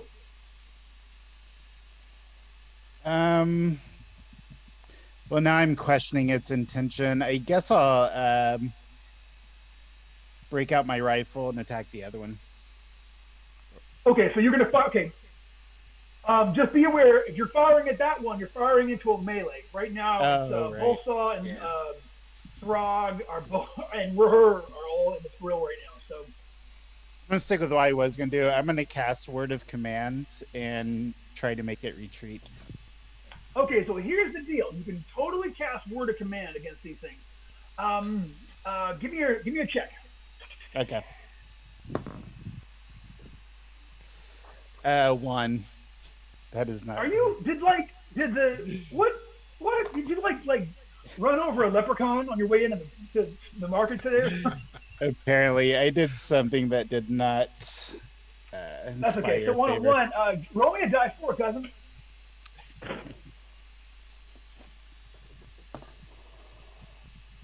A 1 again. You got a 1 on that. So once this battle is over, Asimov, the sun god, demands that you will pray for repentance at the end of this battle. You will have to pray. You also pick up another point of disapproval, and that sunburn across your chest just gets a little bit bigger. Yeah, maybe time to switch to my weapons, I think. I mean, that's up to you. You know what I'm saying? You know my philosophy. Drive it like you stole it. So that was Roland. It's top of the order, Bolsar. Okay, so this one we're in combat with has been disarmed. Yes, he has. From its sword, yeah, but it may have energy weapons of some description from our previous experience. I'm just going to try and take its head off. I think. Well, okay. I'm going to aim for the neck with the spear this time. You wouldn't really decapitate with it. Mm-hmm. Okay, so that's just 2 on the deed. That's 21 though for the hit. Oh yeah, that's a hit. Which gives me 7 points of damage. 7 points of damage. That's beautiful. So here's what happens. It actually goes at you with its empty hands as if it's going to power your blow, and you can go right past it and hit it. You can tell, for a moment, it's it must not have realized it was disarmed just yet, and it looks over and sees its sword there on the ground, and he's a robot, so he looks a little perturbed by this. Clearly, you know what I mean? You can read between the lines. He's like, uh-oh. Nice move. Destrand, your turn. So there's one of these opponents that's not in melee right now, so I could throw my sphere at, right? Yeah, as long as you got a total. That's a 4 sphere. Does it have a range on there for it? Yes, I can throw it 25 feet per caster level, so 75. Oh yeah, you got it. Yeah, sure. All right, so go ahead and chunk that. Yeah, so roll me a d20 and see what you can't do. And I'm adding my attack. Do I add also agility, or is it a different modifier? Agility. So d20, add your base attack and your agility modifier. Okay, got it. Thank you. 9 plus 2, 11. 11. Yeah, so here's what happens. As this thing gets close to it, it parries it with its sword. Ting! And it kind of flies up into the air and explodes in a little boil of white hot flame. But still, though, it continues. It is their turn. All right, so the one that's up near you this round, it like points its hand at the sword, and you see the sword stir, and, like launches back and like like it's sucks back up into his hand somehow. You don't know how it did that nonsense. And then it is going to go ahead with an attack with that, but I am going to rule that he is going to get a minus to hit because he had to first grab that weapon and get it back into play. So he is going to go after Throg or Falsaw or Roar. Here it comes. 1, 2, 3, 4, 5, 6. Man, he likes Throg. He's like, you want to disarm somebody? I hit you with this sword. He is going to get a total of 19. And you were going to take some garbage damage. How's some garbage damage? Would you like some? No problem. 4. Take 4 sad, most non-robotic points of damage, from whatever. So the other one at this point, now that it has been attacked, it actually rolls over here at y'all, and it's very fast. It's as fast as a man. So this round, it rolls all the way, like it spends its entire round rolling up, and next round it'll be in melee range with y'all. So the other one is now right up close and ready to do some swinging. Also has a sword. Other than not being hurt, it looks just like the first one. You know what I'm saying? And that is its entire turn, and it's time for roar. All right, so I'm going to.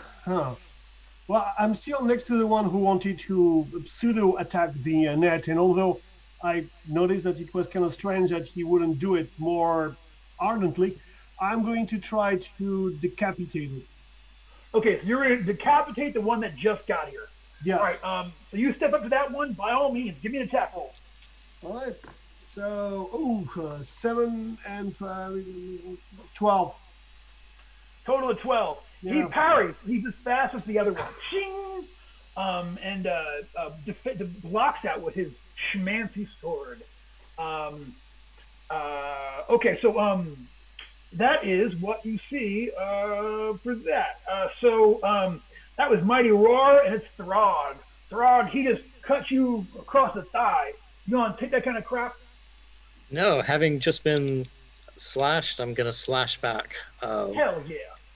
Yeah, I'm gonna kind of go for that join where that You're gonna human swing for the torso is joy. attached. I feel you. Yeah. Gonna- Go ahead and do it. Now I will say, the join, since if you get your deed, you get it, but it also has a different armor class. But as long as you get your deed and hit its regular armor class, you can do it. So go ahead and make your attack. All right, that's gonna be no. That's an 11 with a 3 on the deed. Yeah. It just kind of you wind up hitting like around its skirt instead, and it just you bank off its armor.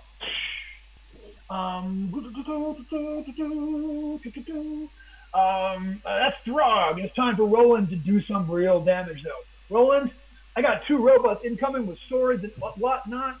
There's swords flying through the air, lady in a net. I need you to do something, cousin. All right, so the one approaching, it's still in missile range, right? No, it's close enough where Roar just attacked it. Okay. I think it's time to grab my longsword and jump in the mix. Asimov and I are not getting along today. So I'm going to go after the already damaged one with my longsword. Going for the damage one with the longsword. Do it up. Man. 4. So it says +3 and then damage 1d8 +1. So strength and So you got plus a total. 3. But you got a total of 4. 4 for my roll. But it says Yeah. longsword plus 3 on my sheet, and Yeah, my it says strength it- modifier is 1. But No, that- still, that- none that- of it's Yeah, that +3 has got your strength modifier built in. okay. So yeah, with it, I guess. Yeah, he defends against that lightning fast. Yeah, man, the fight absolutely continues. All right, but you know what though? It's all good because it's the top of the order. Bolsar is ready to go and has had some effect with the spear and thinks he can do this, man. Bolsar, homeboy. I'm going to go in crazy. exactly the same. I'm going to try and put this spear through its neck now, hoping that it's got. I mean, it's obviously a machine, but hoping that there's something essential connecting its head to the rest of its body. Gotcha. Using sort of human logic on a metal machine. That is going to be 9. That's going to be a 12, which I'm guessing isn't going to hit it. Nope. I'll burn. I'll burn 3. I'll burn 3. All right, baby, do it up. Boom. So are you gonna tell me how you're spending those 3 luck points? Okay, so that spear is going in absolutely where its Adam's apple would be, and it's going in Beautiful. with tons of force, doing it. doing 7 points of damage. And what was your new total on the deed die? The deed die was just a 2. Gotcha. All right. So yeah, you kind of hit this thing, kadoosh, in the chin, and some sparks fly off of it. You didn't quite hit it, like get a clean neck shot, but you can tell it's injured. It's kind of like it's definitely slowing down at this point, and looking like y'all are actually doing some big old damage to it. So yeah, bro, fight continues. It is the Strand, and then their turn. Hey, magic missile. Okay, got a 9 on the die. I think I might want to burn 3 luck. Hey man, I feel you. Yeah, 3 butler luck will give you 1 point of damage. Are you going after the wounded one or the unwounded one? I'm going to go after the wounded one. Cool. All right. Yeah. So you do a point of damage to it. It doesn't seem that, you know what I'm saying? Like it definitely does something. There's a mark where the flame hit it, but it's not, not like you would have liked. So it is its turn. So on this round, I got 2 targets now. I am either going to go after Bolsaw or Throg. I am going to once again roll random. Boom. What's up, Throg? Ha-ha! He decides he's going to finish what he started. Comes at you with some real violence. We get another 19. And you are going to take 8 points of damage as he slashes the mess out of you. The other one is going after Rar. And yeah, it starts swinging. It kind of backs up a little bit, starts swinging his sword around in this wicked arc. Whoosh, brings it down on top of Rar. I had to catch that off the table here. I'm rolling again. Is going to get a sad 13. 13? 13? Okay, so I got 17 point damage total. Yeah, no, 13. No, he got a 13 to hit. He missed. Oh, 13 to hit. Sorry. Yeah. Okay. Yes, he does miss. He brought the hammer. It was the hammer. Boom. Also that round, you see the woman in the tree, someone out of the corner of your eye, you can see her, futilely trying to get out of this, whatever this crazy net is that has her. Also, everyone else this round, go ahead and make me an intelligence check.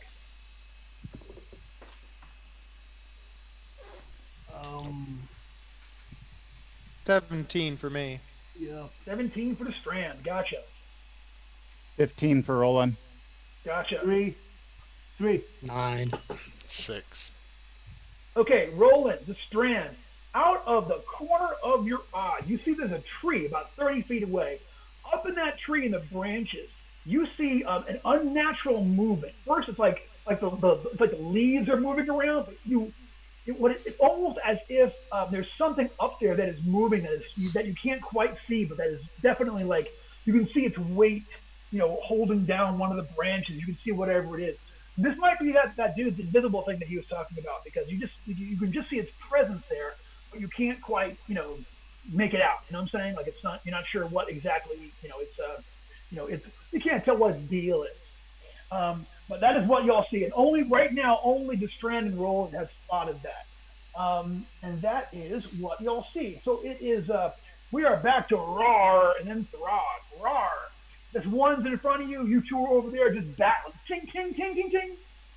All right, I'm going to attack again the one right in front of me with all my might, trying to slice his head off. This time I won't. Slice his head up. I want to see you do it.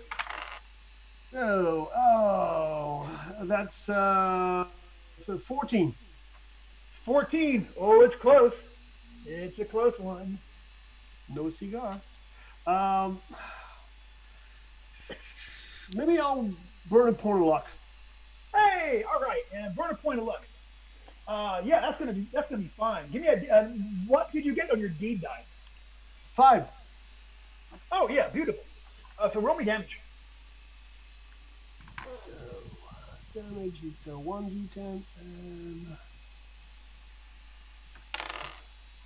oh, that's a total of 16. So good. Well, All right, so here's even better. So here's what happens. Okay, you got a 5 on your deed die.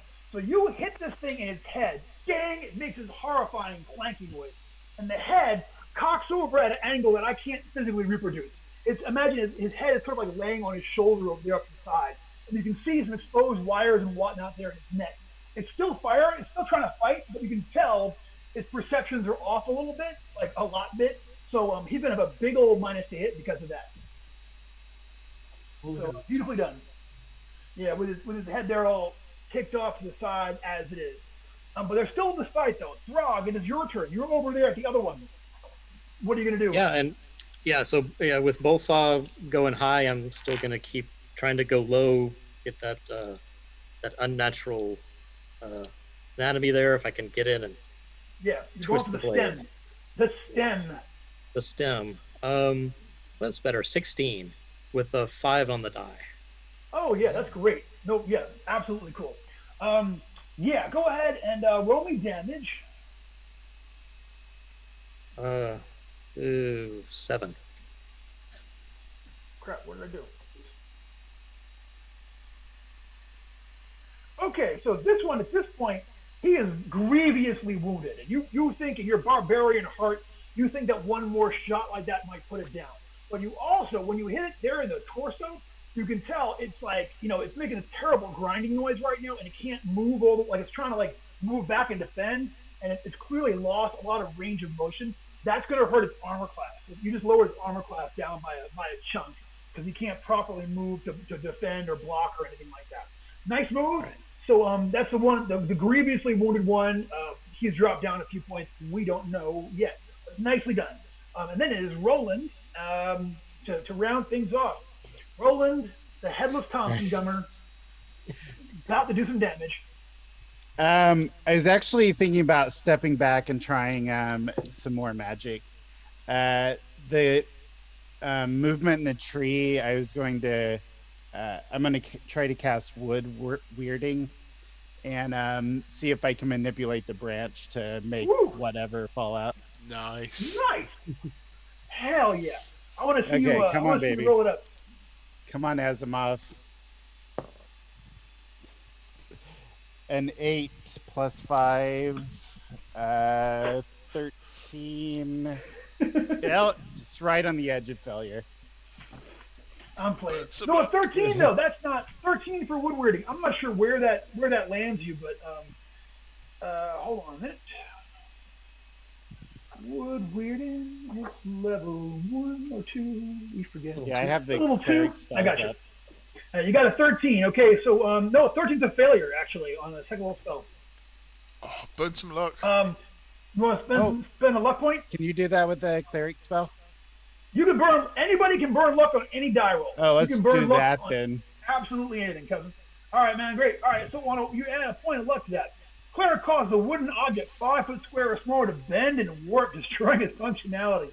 So yeah, so sure enough, you cast that on this thing, and it just goes, the branch just goes whoop, and just drops the thing, and for a moment, yeah, you see this space in the air that Maybe it's vaguely man-shaped. You don't know, but it just eats it. You'll hear.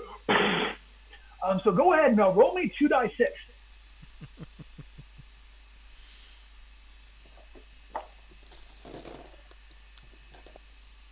Yeah, thanks for the luck reminder. I always forget about that in this game. I got you. 9. 9. And will you tell me the actual numbers of those dice? It's a fall. Oh yeah, sorry. 6 and a 3. Yeah, man, that's bad. You hear kind of a noise coming out of there. Some kind of terrible roar that I can't do. And whatever it is, clearly unhappy with whatever just happened. But it's fallen out of sight. Like there's trees and foliage and things over there, so you don't know what's going on once it hits the ground after you heard that noise. But nicely done.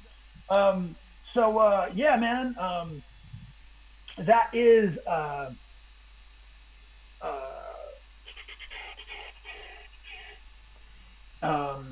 Yeah, man, that is awesome. So that was Roland. It's the top of the order. Bolsar, the one you've been fighting, he is hurting. His armor's plastic's messed up. He's shooting sparks out of there. I think I'm just going to keep on doing what I'm doing. Don't see any reason to not change it up. Providing this attack actually. Oh, that'll be a crit. Finally, with finally. 4 on the deed die.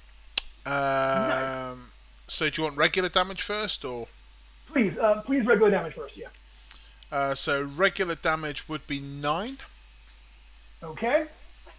I think I'm a D16 on the crits. Just checking. Yeah, D16. But I just rolled a 1 on the crit. Okay. But you know what though? That's a crit on table 4. That's a Herculean blow. Inflict plus 2d12 damage with his strike. See, a 1's better than a lot of the higher numbers, man. I mean, give me a break.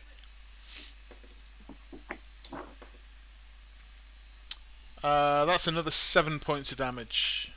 Beautiful. All right, so y'all see Bolsaw jumps up and stabs this thing right in the head. Its head falls in 2 bits. There are sparks. The rest of it goes completely inert. It's just like laying there. And when the head lands, where you ripped it, like you can see it lands, and inside of it you can see like all like the machine bits of the ancients. There's circuits and whatnot in there. But there is also what is very clearly a brain. It's gray, it's brain shaped and splattery at this point because you stabbed it pretty good, but it's definitely organic. Like there's no missing it. No, it smells like brain. You know what I'm saying? Okay. You've killed enough stuff and hunted enough things. I'm guys gonna use brain to. I'm gonna shout out so the rest of the party can hear me. These things have got brains. You know, there's a brain in here.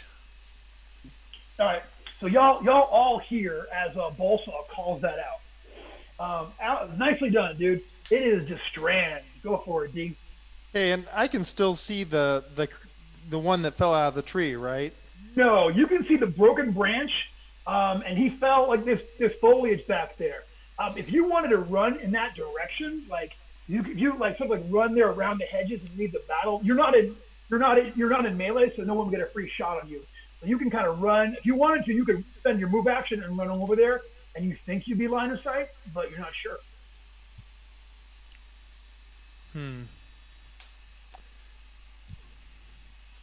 I think I'll go ahead and try that. Okay, so you run over there, and give me that intelligence check when you're there. Add 3 to your roll. 3, okay. It's a nat 1, so I think, yeah. You know what? You're just glad you got invited. You know what I mean? Just that really is great, you know? So, sorry. You run over there and you're like, where the hell did he get to? Like, you're just so panicked that you don't see anything over there that looks like, anything, anything useful, you know what I'm saying? There we go. It is their turn. So the last remaining robot is going to attack. He is still fighting Roar over there. So Roar, here comes the attack coming at you. Oh, watch out! Man, I'm totally going to hit with that. he is going to do a rock and roll 4 points of stat damage to Rar over there. I don't even know what to tell you. I think I used up all my luck last week when we played Sunday. I swear, I was killing stuff. So he hits, but he doesn't, he hits you with the other, like, he hits you, like, kind of high on the leg. Chop! But I'm bleeding. Yeah, but fight continues. Yeah, man. And then Destraland, where you are, just for a moment, you see a flash of motion. You're still, like, it's still confusing, but, like, something runs out of there. But you can tell it doesn't seem to be moving well. Like, you see it's kind of like loping thing that looks just like, you're not sure what, but it kind of like lopes out of there and heads off in that direction. And runs over and gets some cover. And that is what you see. And in the far off, you see that woman is still trying to get out of that net and is still not doing it. There you go.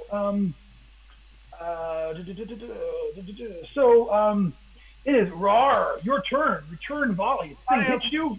Well, I don't appreciate being hit twice by the same piece of junk, so I'm going to try to finish ripping his head off by delivering a mighty blow sideways into the gap in his neck. I want to see you do it, man. Do it up. That's a 4. That's a 4. Positive. That's a 4. Okay.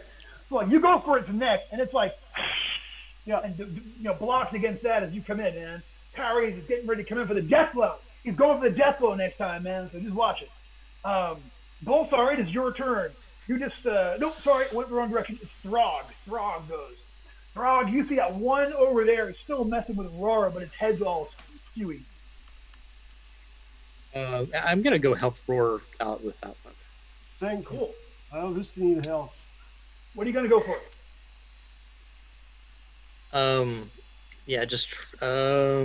Just straight in stab it with my sword. Straight in stab. Go for it. Dirty 21. Boom. Throw it in there.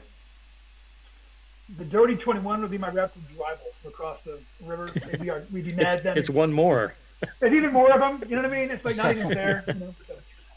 So go ahead and that's definitely going to hit. Give me some damage. And 11 points of damage. Yeah, man. It's still up, hanging on, but it is definitely highly injured at this point. Absolutely awesome throw, Throg. Roland, it is your turn. All right. Hopefully this is the beginning of a roll. Roland is going to cast darkness and go over and try to free the woman from the net. Okay, so you're going to cast darkness and then move. Yeah, so I guess this round I'll just be casting darkness. Is that how that would work, or? Yeah. Well, no, you still get your move action. So you're going to cast darkness on yourself to kind of cover your your escape. Is that what I'm getting? All right, gotcha. I got it. That's the idea. All right. Yeah, make a roll. 13 again. I think it's a little better for darkness, though. It's a forcible spell, so you're definitely in. On a 13 for darkness, he said, not stalling. Space immediately or surrounding the cleric, 20 feet goes completely dark, and it works exactly like you wanted to. So something's a patch of darkness, like where you were, and then you run out of it, headed towards that woman. Yeah. So you're halfway there this round. You'll be there next round. Okay. Cool. All right, and there's this pillar of darkness there, and like the robot with all effed up head looks over it like, what the hell? Like, you can tell it's not, And overhead once again, not this turn yet, but we'll see what happens. That is awesome, and it is time for. That is. Roland. It's top of the order. It's Bolsar. Bolsar, you killed the robot last round. How you feeling this round? I'm feeling like doing exactly the same sort of thing. My man. I know there's a brain there. I know what I'm doing now. This is what it's all about. Gotcha. That is going to be a 15, a 16 to hit with with a 4 on the deed die. So trying to knock its head off by sort of going in, sort of maybe actually under the chin into the head this time. You know, just trying to get some leverage there. That is 8 points of damage. Oh yeah, that's terrifying. So here's what happens. So you get in there and douche, and like because it was already dinged over at that angle, you go ahead and rip its head off, and its head goes flying. It's actually still got some hit points left, so I'm gonna say that this round it can make one final attack, the real crappy to hit roll, like he'll roll a d12 while he sparks out. So right now there's a shower of sparks coming out of this thing's neck. It's just like getting ready to swing wildly. But it can't go yet. Actually, the Strand can go first. But you're actually over. You've run away. Like you just saw this thing scramble off into the darkness. So what are you gonna do? Well, if I go chasing after into the darkness, I'm gonna be separating myself from the rest of the group pretty readily at that point, aren't I? You're probably. I wouldn't even. You'd probably be fine. I mean, it's a shattered planet. How bad could it be? Yeah. I think I'll head back to rejoin the group rather than splitting the party. Gotcha. You head back over there. Speaking of heads, sparks. I'm going to go ahead. Bullsaw, since you hit it, he's going to take a die 12 attack at you. Headless, his last go before he dies. Good luck. I can find my dang die 12. Bingo. All right. He throws a heroic 11. I mean, it's, like, wah! And then, like, at that point, the sparks cease, and the whole thing just flumps and, like, it goes completely inert. All right. I'm not sure I'm going to take another hit, guys. I'm looking around at the cleric who seems to have run away. I'm bleeding, and I look at Throg, who's also bleeding. I was gonna lay on some hands after the battle, but that might be too late. I mean, let's see. It's still after the battle. So, Roland, you run over there and get over there to that woman, and she's looking at you intensely, and she's like, "Who are you? I do not know you, holy man." I am the darkness who will rescue you. The darkness. If you are, she's like, if you are from the living void, just end my life now. I will never bow to you, never. No, I am a follower of Asimov. I'm just concealed at the moment. Blessed be the light. Free me. All right. Is it pretty easy to disassemble the? Hell no, it's a huge pain. Give me you can either give me a strength check and try to like lift the whole thing off like where it's stuck, or you can give me an agility check to kind of like unwind it because it's wrapped around the top. Whatever you please. Yeah, let's go with and can I try to cut the net? You know what? This net is made of metal. It's all a bunch of metal links with some kind of wire holding the pieces of metal together. So every like strand of the thing is like it's a metal net. You've never seen the thing before in your whole life. All right. Yeah, I'll do a strength check. All right, do it. Try to go that route. 16 plus 1, 17. Yeah, I'm gonna say with a 17, you like grab onto it, use your weight, peel it back, and she helps too, and the two of you are able to free her. Yeah, you get this woman freed. What are the rest of you all gonna do? Well, don't you think we should pursue what escaped, going the direction of where this thing went, or what? Is it like darkness now? Is it like evening, night? No. It's like 1 in the afternoon. It's very bright. Okay, good. Okay, so we don't, we're not running out of light yet. It's good. No. Okay, what do you think?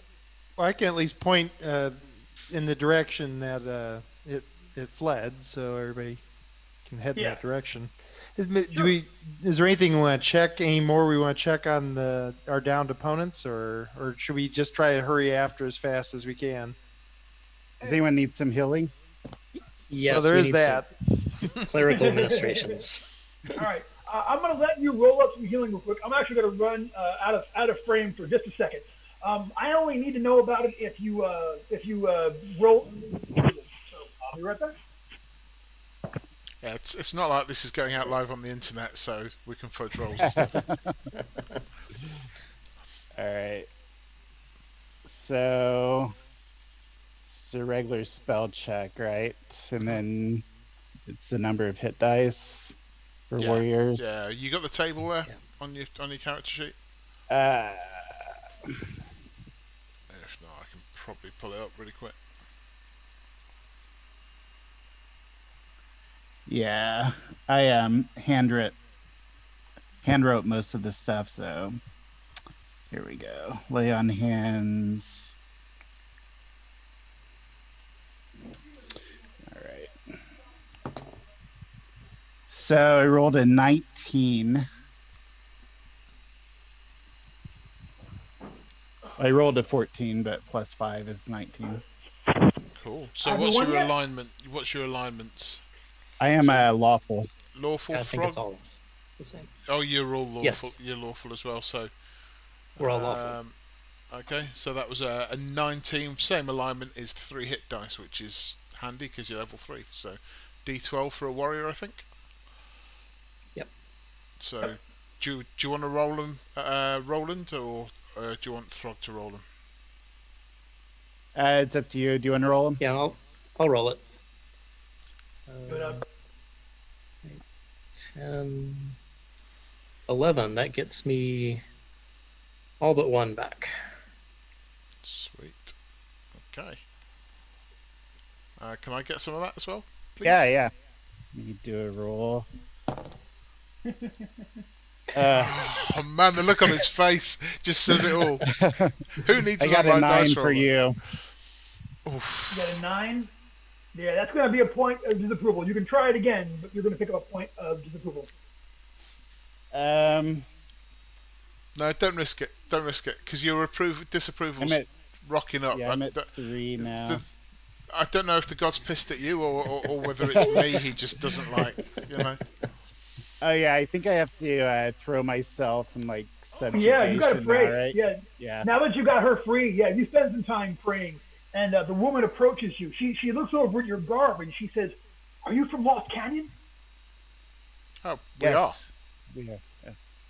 You've come here in our hour of need. We were attacked last night." And she gives her story. It sounds a lot like the story of the old man from the village. You know, the warriors were disappearing, and then these things came at night. And then like she ran out. She ran out there and she was hiding until a couple of hours ago. You know, this thing came out of the sky. It threw a net at her, and then it hung her up in this tree. And then she yelled for help when she heard the fight go on. But as soon as she yelled for help, she said that she saw 2 of them arrange themselves to ambush y'all. What is your name? She says, "I'm Shayla." Oh, the daughter of the chief. Yes, you know my father? Yeah, we made him. He was hiding in the hut with another woman and a child. He's alive then. He's alive. He said Praise be, to find praise him. be Asimov. Praise be Asimov. Praise Asimov.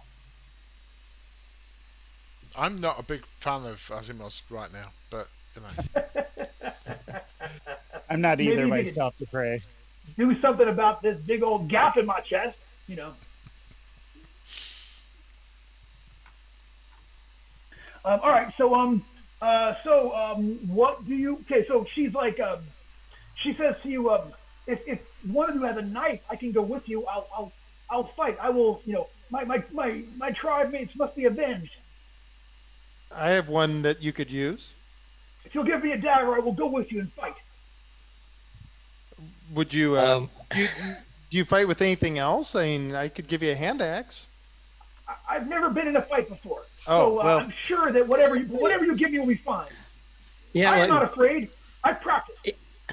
Like as a barbarian warrior, what's my assessment about this girl's capabilities? She's like a yard of guts, and probably not. Well, I mean, everybody learns a little bit, so she's definitely been trained with spear, with other stuff, but like, and there are a lot of warrior women. Y'all are, I mean, that's and every tribe has got warrior women. You guys got some of your youngling warriors are ladies, but she's very young, and she clearly hasn't grasped it. Like she's probably only like 15 summers. She's way braver than she is probably good with a knife or an axe or anything else like that. But like she's like all of y'all, man. She's just brave and lawful and brave and ready to avenge her fallen tribe mates. Maybe it would be better if you went back and protected your father. Like that's exactly what she needed to hear, and she's like yes, but she still asks Desterlin. She still asks if you'll give her the knife. So you can protect yourself on the way back to see your father, and so you can protect him. Certainly.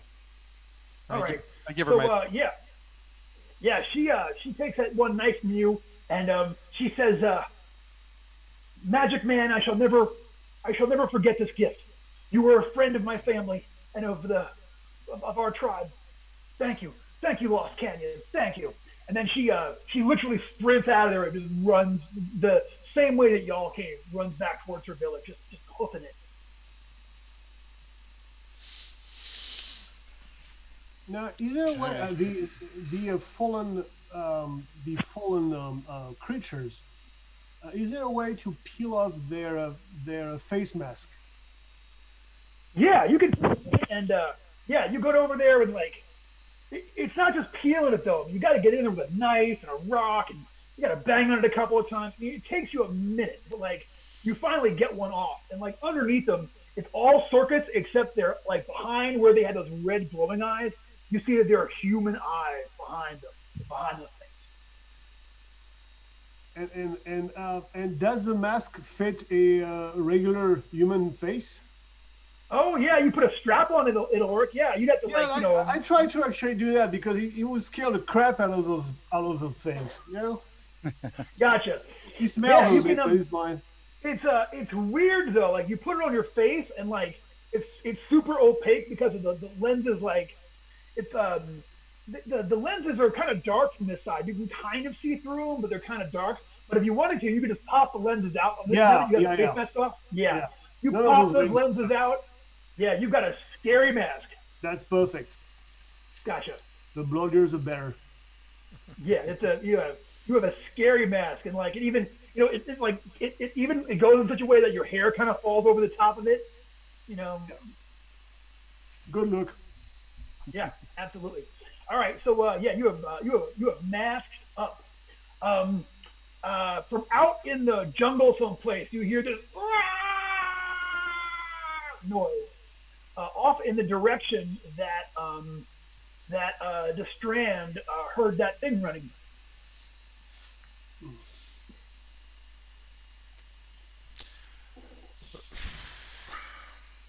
Well, we've got to follow it, guys. We've got to finish this. I mean, we can't let one of these things escape. No. Vengeance. Right? Yeah. Glory and vengeance. Glory and vengeance, y'all. So we start heading out. So the Strand takes you over to where he last saw it, and what do y'all do? Well, we can probably try to track it, right? We're going to track. Everybody, give me an intelligence roll, D20, and add your intelligence things. And actually, tracking is a large part of how you guys eat. So I'm going to call this a wheelhouse thing for everybody. So you can also add your character level to this roll. So D20 plus your intelligence modifier plus your character level. 19. 6. 10. I heard a 19. Yes, from Destrand. Mm-hmm. Super. 22 right. for Roland. Roland got a 22? Yeah, man. So Destrand, you see exactly where this thing fell, okay? And you can see where, like, there's grass crumpled there, and then it gets up, and then, like, Throg is like, look, and Throg sees, like, a patch of green, like, obviously there's a lot of green here, but there's a kind of a slick nasty kind of a green there, and you see it's blood. Like you can see where it landed. Yeah, this thing apparently has green blood. You think you can track it through the trees?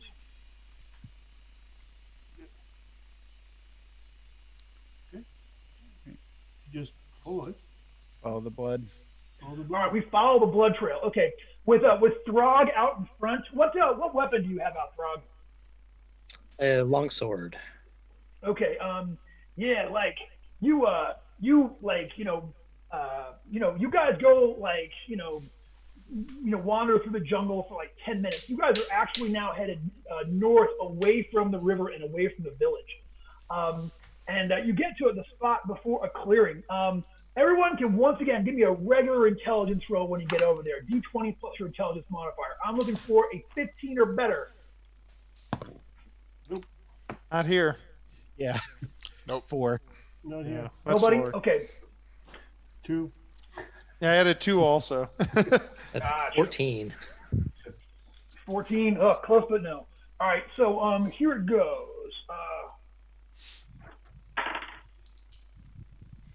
Okay, so oh man, that's terrible. So out of nowhere, as you guys are making your way, you see a blast of light, almost like those little flying head things shot down, shoots over there and completely hits the strand. The strand falls, you fall prone. You take 9 points of damage.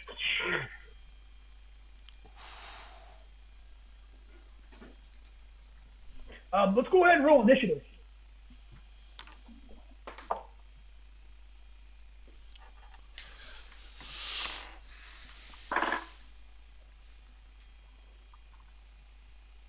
$15 for Destrand. 12. 16 for Throg. All right, wait, so 15 for Destrand. Yes.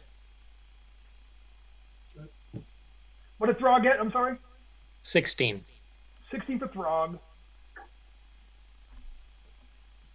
Okay, Roland? 13. 13 for Roland.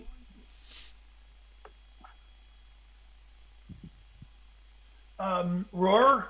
12. 12 for Roar. Okay, and Bullsaw. 6.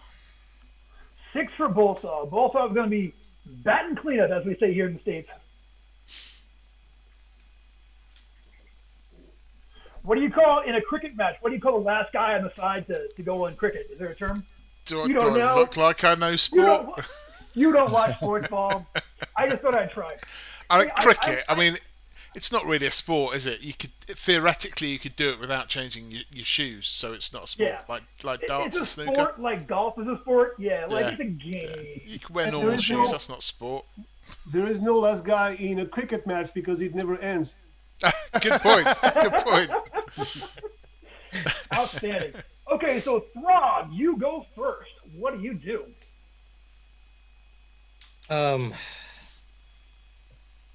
So did we see anything other than this light coming down? You saw a blast of light come out of the sky and hit Destran pretty big. I'm gonna dive for cover. All right, you are dive for cover. You get behind a tree, no problem. Destran, it is your turn. Okay, I'm going to first try a scramble for cover. Is there a way I can kind of do that and then also cast a force manipulation? Sure. Okay. So I'm going to, again, scramble for cover, and then we'll see how I do on my roll. I got a 16 total on the roll. That's not bad. Yeah. Let's see. That's You want me out? 1 second. Come on, Philly. In or out, goes nuts. You know I love you. Come on now. Sorry, y'all. I got canine scrambling all over the place. I'm so sorry. Yeah, I got a 16. I'll admit I was hoping for an 18 because I could have made a wall of force with that. That would have been awesome. 2 points of luck. Ah, sorry. I had something caught in my throat. Hey, you know what? Did I mention we're playing for 1 more hour, 58 more minutes? 2 points of luck. Oh, look at that. So yes, I'm going to form the. You can't take it with you. I'll form that alright, Tar Shield-sized wall of force then, and it'll be there for let's see, 2d6 rounds. So Roll it up. I get 5 rounds out of it. How big is it? Yeah, you know, it just says that that gives a +4 armor class bonus to adjacent characters. It can't move from what was called into Okay, gotcha. existence. So it's big enough for you and two more people to get behind. Yep. And So I if guess anybody someone wants can to get behind you, but you know, Mhm. right and left flanking. Okay, so you have this, and to y'all, it looks like almost like a nearly invisible sheet of like white flame, like you can see through. The air ripples behind it, like you're looking into a furnace. Although there's no heat, thus is the magic of Asimov. So yeah, that's awesome. You have got that up there, and it is rolling. All right. I'd like to get behind that shield if possible, and and can we see like where the light is coming from, like the source of it? You can give me an intelligence check. 5. Man, you look around, you don't see anything. You don't know where that could have come from. Just light. All right. So it is going to. So at this point, so what's your total armor class with your shield, Destran? with the shield, it'll be 21. Gotcha. That's awesome. So like a blast, one more blast of light comes out and such. But this time it hits your shield, and like inches away from you, you're like, got a shield up, whoa! Like it just boom, and like for a moment the heat ripples all the way across it, and you know, but it clearly it did its holy work though, and that is what you see, and it is run, roar. So, can I see where these energies, this hit came from? Give me an intelligence check, my friend. I've been so good with those so far. I know, right? It's not your strong suit. That's Sorry, okay, though. Butt whooping, that's your strong suit. 11 plus 11 plus 1, 12. You know, you see a slight, you know, like you're not sure. You see like movement up across the trees where branches and things are moving, but you can't quite place wherever it is coming from. And it, do I know what tree he's coming from? You're not sure. It's like it came from this direction. It's just like, where the heck did this thing get from? It's invisible. You don't know. I'll tell you what. I mean, if you want to, you can make a guess. You can just go like, just try to like make a shot up there, like a random. If you have a ranged weapon, you can make a random shot. No, I don't have a ranged weapon. What I was gonna do is actually try to climb the tree and go toward whatever it is, so we can dislodge it. Okay. I'll say that you can give me a luck check if you want to and make a guess. Actually, I'll just tell me what your luck is. I'm gonna roll for you because you're not gonna know if it worked or not until. My luck is now 13 because I burned a point. All right, so I am not gonna tell you what I'm rolling here. So you run over to a tree and like y'all see Roar just like jump up, and just starts making his way up this tree like just fast. Yeah. And give me a strength check. We'll see how high up in the tree you get. Just give me a graduated roll, 5 or better. 8. Yeah, so Roar starts making his way up there, and up this particular tree. Bolsar, it is your turn. So I see him climbing a tree. Can I see anything in the tree? Can I? Give me that intelligence roll, Bolsar. Give me that intelligence roll. That'll be a 2. Yeah, you totally see where it is, man. He's in the wrong tree. He's in the wrong tree. There's something moving up there. Story of my life.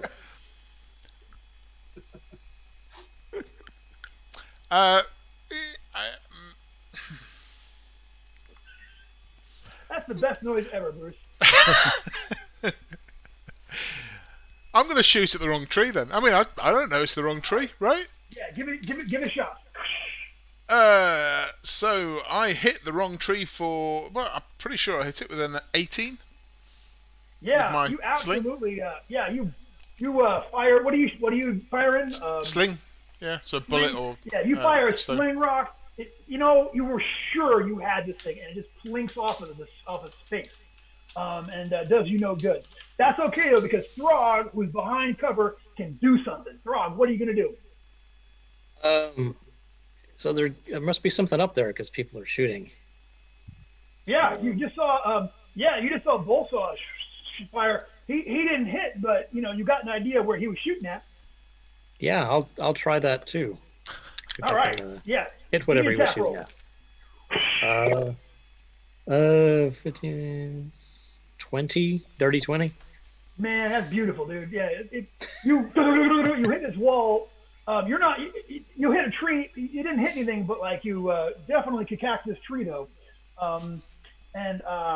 Fight goes on. It's time for Desterland to go. Yeah, I'm gonna try to look to see if I can figure out where that thing is. I want you to give me an intelligence roll, my friend. Yep. Oh, 12 plus 1 is 13. Really? Yeah. Well, is it good if I go to 0 luck? It's not great. That's what I'm thinking. No, you can't go out low. You can only go to 1. So yeah, then I can't help you. Yeah. All right. So I'll say with a 13, what you can tell is that whatever it is there is firing and then moving between trees. You can see that the trees are all moving around there. But you're having a hard time spotting it. You can still cast a spell. That was just you can still do something in this round, but you didn't quite. Well,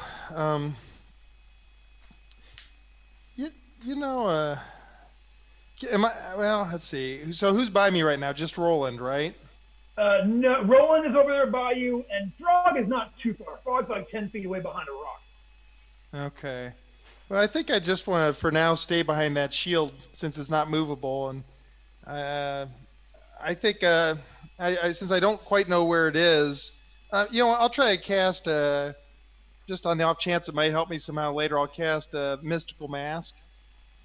Oh, Echo's Mystical Mask. Yeah, sure. Roll it up. Well, I got 12. Total of 12. Let me pull up Ekham's. Yeah, I'm looking too. Looks like I have infravision. Will that help at all? Dude, you look up into the trees and you totally see this like 7 foot tall Awesome. humanoid thing. Just like you see its outline, and it you can tell right now it's moving around, getting behind your shield, getting ready to attack you from behind. It's looking like you're looking at it. It can't tell you can see it, but it's looking at you right in the face and climbing from tree to tree and trying to get to that far side. Okay, I think I still have a move action. Can I somehow shift myself around to better cover with? You can run around to the other side of your shield. I think I'll just kind of do that, and I'll say, I'm going to call to yours and kind of give them a sense where it is while trying to maybe gesture a way that they can't. That I don't want it to see where I'm pointing, but maybe I can use my body to kind of block where I'm pointing, but they can hopefully see. Yeah, I see what you're going for. It's subtle though, the way you got to do it. So, everybody in the group, give me a DC 10 intelligence check to understand what Desterland is doing. It's a low DC because you guys have fought together a lot of times. This is the kind of thing y'all do sometimes. So everyone give me a 10 or better intelligence check. 14 for Roland. Not 20. Holy shit. Throg, right there by that bent limb. You see that bastard. Right there. Yeah, and Roland, you got a pretty good idea where it is too, man. Anybody else get a 10 or better? No. I'm picturing you as like the big, strong, non-communicative, but real dangerous one of the group, which is awesome. I am actually climbing these trees, so I can't really hear them. Yeah, and you can see and actually Frog, you can see Destron, you can see the blood. So Roar was going up the right tree. You can tell because there's a streak of blood there where it must have been hanging, but now it's like making its way around there. Yeah, man. It is broken the wrong thing here. Oh, that was awesome. Well done, dude. So it is its turn. So it braces itself on a limb, and yeah, sure enough, it's gonna take another shot at you, but you're behind your shield again. So it's still rolling pretty good though. What's your armor class total with the shield? 21. Oh no, it's close. You got him a dirty 20. So just as you're getting around the shield, you feel this heat right by your hindquarters. What?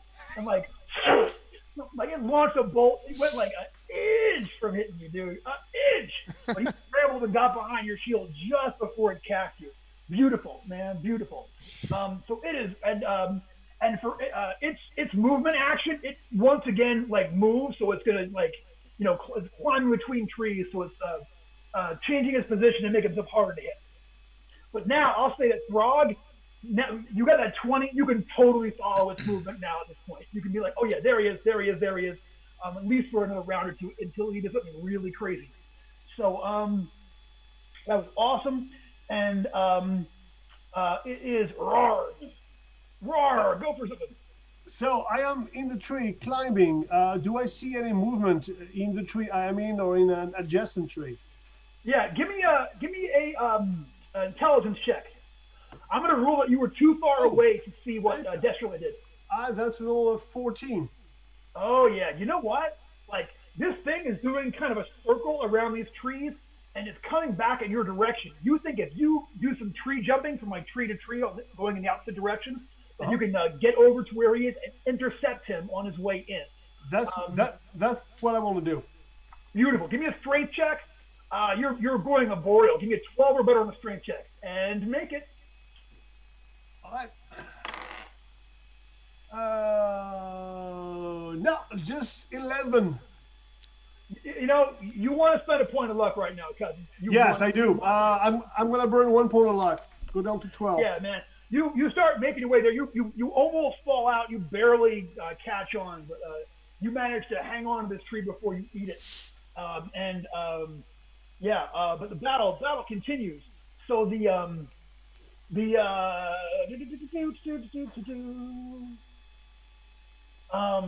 that's awesome. Run, it's Bolsar. Bolsar, man, it's just like leaves and trees and wackiness up here. You don't know what the hell's going on. But I will give you another DC 15 intelligence check to see what all the fuss is about.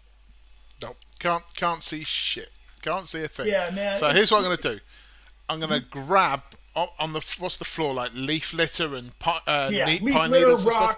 I'm getting a handful of dirt and needles.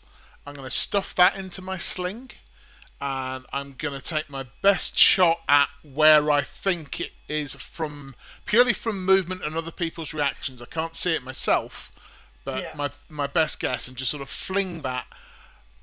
Because I haven't got a bag of flour handy, okay? So I hear you, but you can give me a D16 attack with that thing. Sounds fair. Yeah, that sounds fair.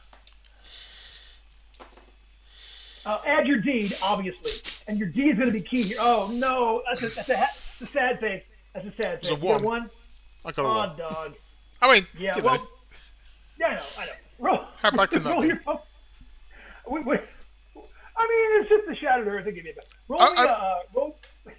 Good news is I'm unarmoured, but I did just roll a 4 with a +1 to my luck check, so that makes it a 3. 3. Okay, so I'm on the wrong table. So your weapon comes loose in your hand. It was a rough shot with your sling. So next round you're -2 to hit. Okay. All right. So it is Destraland. Destraland. You can see this thing. How long does the mask effect last? The mask effect lasts for a total of 3 rounds, so it's just been 1 round ago I cast it. Okay. This is round 1 of you having intervision. You can see where this thing is in the tree. It's literally like pointing at you and getting ready to kick you again. Okay, so what I'm going to do is, first of all, I'm going to duck back around the shield again. And in the process, I'm gonna kind of yell and direct the rest of the group where it is at this point. I'm giving up on being subtle. I got you. Yeah. And after I duck around the shield, I'm going to cast a magic missile and hopefully do something bad to it. So let's talk a minute here, Destrelin. We got 45 minutes, man. Casting some magic missiles up. Ready to make your die roll? Yeah. All right. I did what I could. Make your attack roll. Okay. Got a 12 on the die. Yeah, man. 1 point of damage. Pew! I mean, you hit it. Yeah. you all see an explosion go off there, up there in the air, and but it is still fighting with you. It is still, still in this battle very much. But y'all did see a magic missile hit this thing, so everybody can target it this round before it moves, and only Roland goes before it does.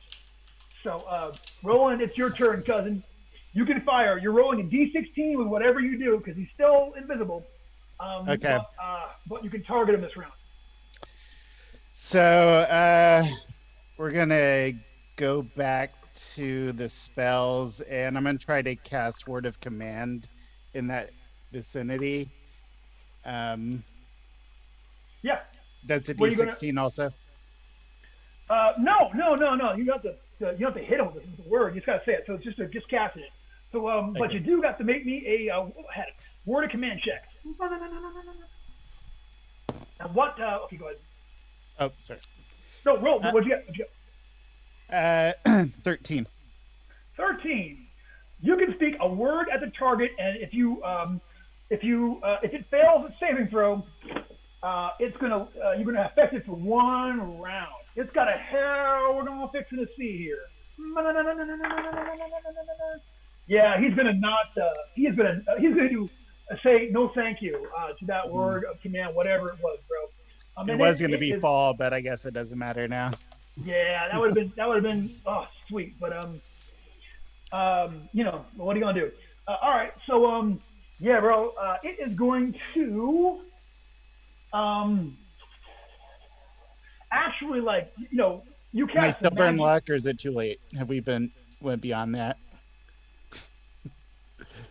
It's fine. I didn't say it quick enough. Yeah, I rolled my saving throw. I gotta say, Okay, we're on the other side of that at this point, man. So nothing but love. But however, though, you have the opportunity to be lucky again, because now that he doesn't know what happened, but he felt the power coming off of you, so he is going to try to blast you in the face with whatever thing he has going on, and it's going to hit. So you're going to take, boom, 6 points of damage. All right. He just grazes you, but it's a good graze. And then y'all saw where it originated from, and then he once again he's actually going to full scale retreat this time. He starts like running off through the jungle and starts like making his way out of there, he's trying to get some distance. But he can only go so far in the trees. And I will say for this one more round, Throg, you can totally see where he is. You got a 20 before. So it is the top of the ore. No, it's not. It's Ruin. Ruin. Give me a luck check for Ruin. 11. Is that under your luck? Huh? What is your luck score? My luck currently is 12. Yeah, you just made it. So here's what happened. He is literally he's just I can never say this word, but brachiating, I think is how you say it, like through the trees and trying to get past you. He thinks he's getting out of there, but he's going right by where you would be going in the opposite direction last round. So you can take an attack on him as he tries to go by. He's still invisible. Maybe a D16 attack. Okay. Where is my D16? Trying to find it. All right, go ahead. Make a roll to find your D16. No, I'm playing. Huh? And I add my deep dive too. Yeah, absolutely. And what are you going for a deed? I'm going to try to actually. I don't use my two-handed sword. I use my one-handed sword. So as my other hand is free in case I fall, I try to body slam him while stabbing him, so as I can fall on top of him from the tree. Oh, you're trying to knock him over and fall on top of him. Yes, while I stab him with a short sword. I love it. All right, give me. That's a 4 plus 4, 8. 4 plus what's your total on that? Was it 8? 8, yeah. Yeah. You swing like at the last second. He must detect your presence because he kind of jumps up and sort of swings higher in the trees. But you can target him for one more round. He is running for it. Bolsar, Give me a DC 10 intelligence check at this point, because actually, no. You just saw. It looks like, Roar almost got him, so you kind of have an idea of about where he is. If you want to try something with your sling. Yeah, I'll try. I'll do the same again. All right, same again. D16 -2 this time because of whatever.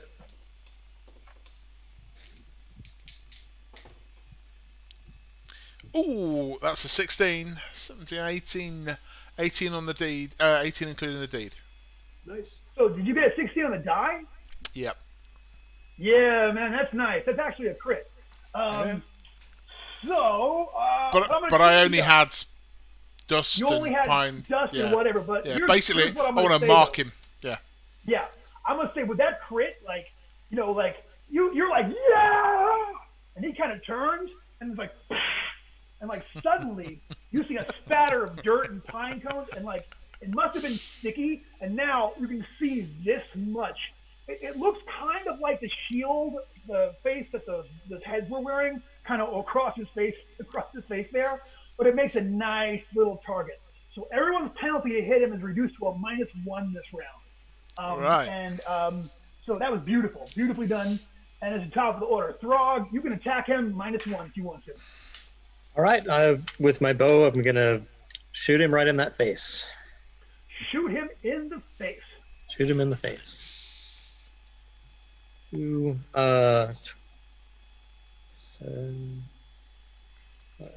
17, 19. Oh yeah, dog. Roll me some damage. What did you get on your D die? Oh, the D die was a 5. Shoot. Yeah, man. Give me some damage, kid. Do it. Oh, 7 damage. And did you get a 19 on the numbers? Did you roll a 19? No. Okay, second. That's a crit for you if you did. So you didn't. Okay, so so with a 5, suddenly, there's a patch of dirt there. That's all Throg needed. And now there is an arrow, and green blood coming out of someplace, and this thing is literally sticking out of his face. It's almost like a pointer, hey, he's over here. You know what I'm saying? And you're kicking yourself now, Bolassaw. Oh my God, how did you miss the guy before he was huge? And he's standing right over there in front of Roar. That was awesome. Well done. It is Desterland. Desterland, there's an arrow pointing right at this guy, right up there in his face. What are you going to do? Well, I'm going to shoot him with the Nerd Magic Missile. Do it up. Okay, I got a 14 this time, which is one missile that will do 1d4 plus 3. Okie doke. And I rolled minimum, so it's 4 points of damage. I'm still staying behind my shield. That's fair. All right. So, you hit him, but he is still up and in this fight very much. That was awesome, and it is Roland. You were behind the shield still? Mm-hmm. Yeah, and I think it's time to break out the rifle and blast that face. Gotcha. This will be a bad one to miss, though, so be careful. So, did we go back up the dice chain to 20, or? You're roll a d20. You're just -1 because he's still, Okay. his body's still invisible. You know what I'm saying? 9. And do I add anything to that, or? the Shame. rifle? You'd have some shame to that, Roland. Shame. Can I add some luck to it? Yes. I will go ahead and call I it think out. it's time to burn some luck. Yeah, maybe it is here with half an hour left. I'd say it's time to burn everything. He has an armor class 17. You need to burn 8 points of luck to hit him. Now's the time. I'll burn 8 points of luck, taking me down to 4. Boom, baby. Yeah, that's going to hit. Roll me 2d8 damage with that thing. And hey, you don't murder Roar. Even just that, I think, is worth the price of admission at this point. You know what I'm saying? Guys, Much appreciated. I'm looking out for you, man. Thank you. A 4 and a 2. That would be 6. All right. Boom. So like you blast him, and y'all see a burst of green blood come out of this thing's side, where he just is looking just terrible. You know what I'm saying? And you hear that roar again. Yeah, he's mad, man. It is his turn. So he has an arrow sticking out of his face. Okay, so he is going to have to remove this arrow from his face, and he's going to take damage. So Throg, roll me another die 6. He's going to take it. I'm going to rule that with your 5 on the D die by removing this thing, which he simply must do because it's the arrow in the face. He's taking an extra die 6. How much damage? That's a 6 on the 6. All right. Boom. That's awful. And the only way to get it off, he actually has to take off his helmet and his face mask. He takes this thing off, and when he does, like suddenly there's like a blast of like electricity, and you're able to see him in total. Okay, so it's a 6 foot tall, muscular guy. He's got kind of yellow green skin with spots, and like he's got a giant big wound in his face. His face is not humanoid though, and he's right up there by Roar, and he looks at him, and his face spreads out, and these 4 fangs are pointing from all directions and such. You've never seen such a creature roar up close like this before, but he is now fully visible. Giant, big, bloody thing coming out of his cheek. He just looks furious, and is just like mad as hell. So he took that thing out, and then he is going to run for it. He's going to make his way running to the trees. But here's the deal. Roar, you're in his grill. You can take a free shot at him as he runs off with the same weapon you had last time, so your one-handed weapon. Yes. And what did you get in your D die last time? Last time? Yeah. I think I got a 4 because I got the so same. I thought so too. So use that same 4. Yeah, because remember you rolled a 4 and you got a total of 8. So use that same. It's the same round technically, so that your D die is still a 4 this round, hit and damage. So okay. Just 20. Yeah, and he's totally visible now, so no one's at minus for anything. All right, come on D20. Oh, that's an 18. Oh hell yeah, dude! Give me some damage. 18. So the damage is gonna be 1d6 plus strength plus D die. Come on here. Oh, that's 6, 7. Yeah, man, he's looking bad now. Like, as he tries to run past you, you slash the mess out of him. He kind of jumps to one tree, but you can tell he's in bad shape. So he's about 30 feet away now and up in the trees, a little bit getting out of range for everybody else. In fact, go ahead and give me a luck check for Roar. Give me a luck check. Roll me a d20 and roll low. 2. 2, beautiful. So he jumps that next tree, but he's really beat up. So he winds up sliding down it. Ugh. And now he's there 30 feet away from you, but on the ground, bleeding and standing there. He looks over his shoulder, and you all see that wide mouth open up. Again, you guys trying to scare y'all off. But, you guys are men of the shattered planet. Y'all ain't just going to be scared because he's got a crazy face on. You know what I'm saying? So that is fight continuing, and who just went? He went. Roar, it is your turn again. Roar, you are 20 feet up, and he is on the ground. What are you going to do? I am going to grab my weapon and jump on him with all the might and velocity I can muster and scream. I hear you, dude. Please give me your attack roll. I'm gonna give you additional +2 because what? Higher ground. If he was a Jedi, it'd be automatic kill. I mean, they got nothing for that. They just nothing, And so that's a 12 total. 12 total, huh? Yes. Yeah. So no. It was for a minute there. It was great. He was coming down there like the greatest hero of the Shattered Earth. Ah! And then you hit some branches. Wait, what was that, Ron? You want to spend some luck? Is that what I heard, Ron? Yes. I'm gonna burn. Okay, come on, 12. I'm gonna burn 4 points of luck. Oh, all right. So I'm down to 8. Noted. Gotcha. So roll me and hit me that damage. Damage. So now we're gonna thing. I still use the 4 for. No, different. Yeah, you got to roll your different deed die. So that's down to 1. So that's 7. 7 points of damage.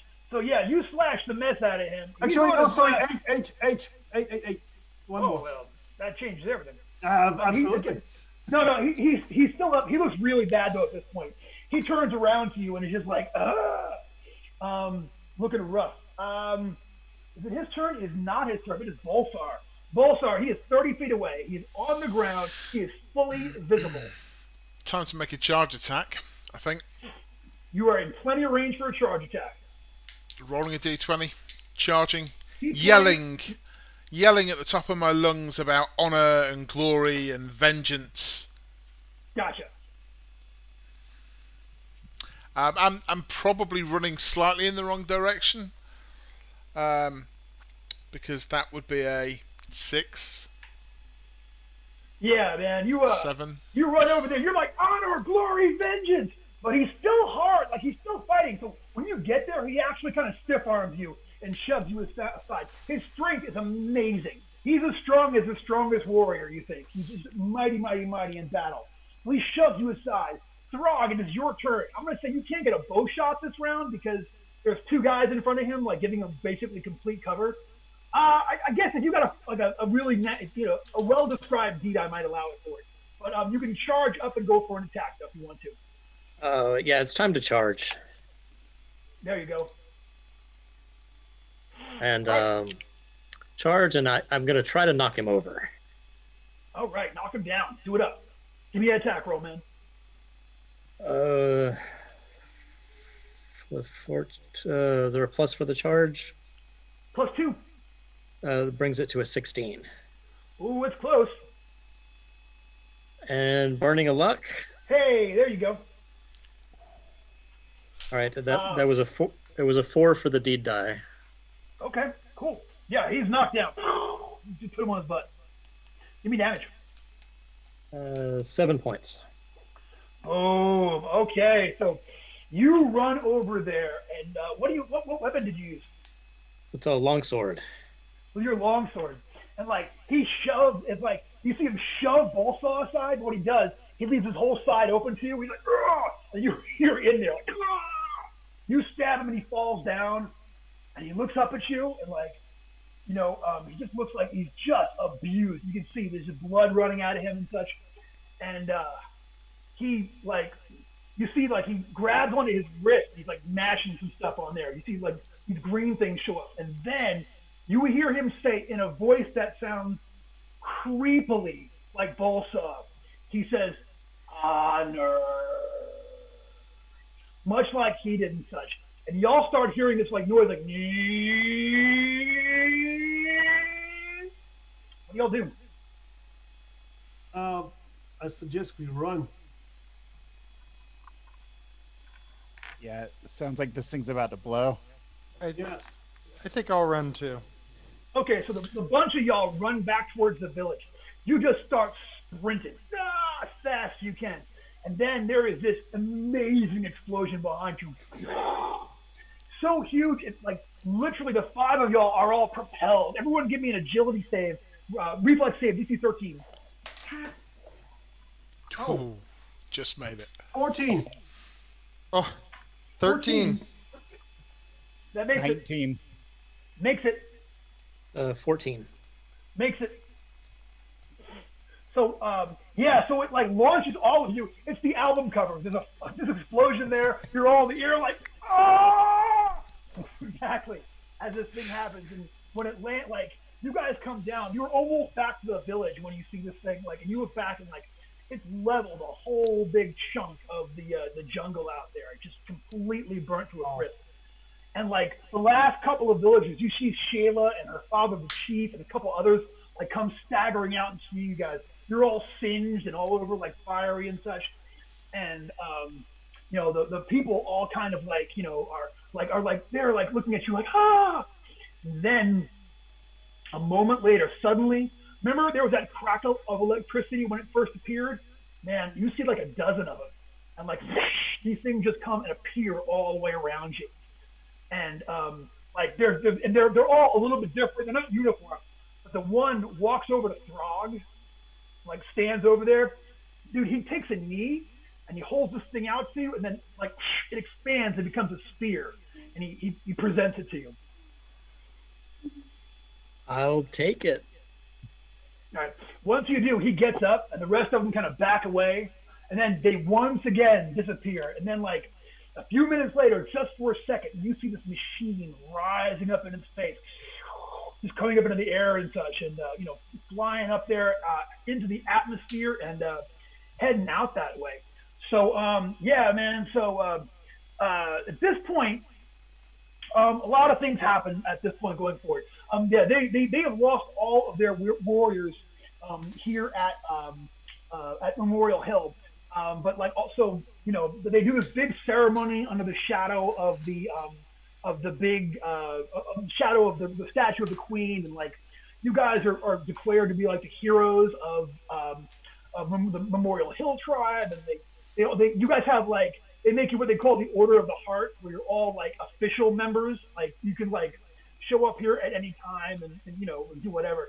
You rescued all of these remaining villagers and got rid of an existential threat to the area and such. So I'm gonna award everybody 3 points of luck, and you guys can go ahead and also take 20 points of experience and say that you're at the minimum for second level starting off or third level starting off. So you're minimum third plus 20, whatever that is, and yeah, you guys are all declared like heroes of the realm. Like going forward, it is considered that you have definitely honored the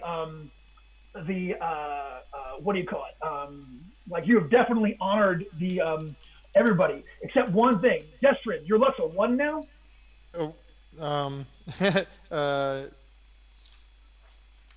Yeah. Yeah. During the ceremony, like all of a sudden, like you like feel this like wave of cold go over you.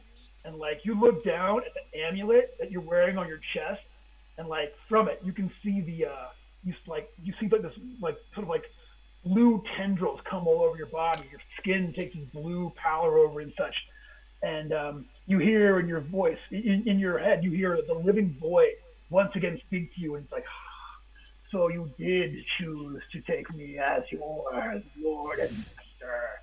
Now shall I have my revenge on the Lost Canyon tribe, all of the tribes, the Shattered Planet, and Asimov himself. That's a story for another day. So thank y'all very much for showing up and for playing the game with me. Thank you, and appreciate having all y'all. Great time. So we have a tradition here at the end of game therapy. Okay, so in with the gaming, out with the bullcrap. In with the gaming, out with the bullcrap. Well done, everybody. Go for it, healed, and let's go ahead and stop the stream. But thank y'all very much for playing with me, and I really appreciate it, and a great time. And I hope we get a chance to do it again sometime. And if you're watching at home, come and play with us. DCC Day is coming up. Sign up for DCC Day. It's going to be nothing but thrills, chills, and burnt luck points. And we'll see. We'll see how it is. Thank y'all very much. Thank you. Thanks for watching, Thank you. folks. Thanks for Great. playing. Take care, everybody. See you all soon.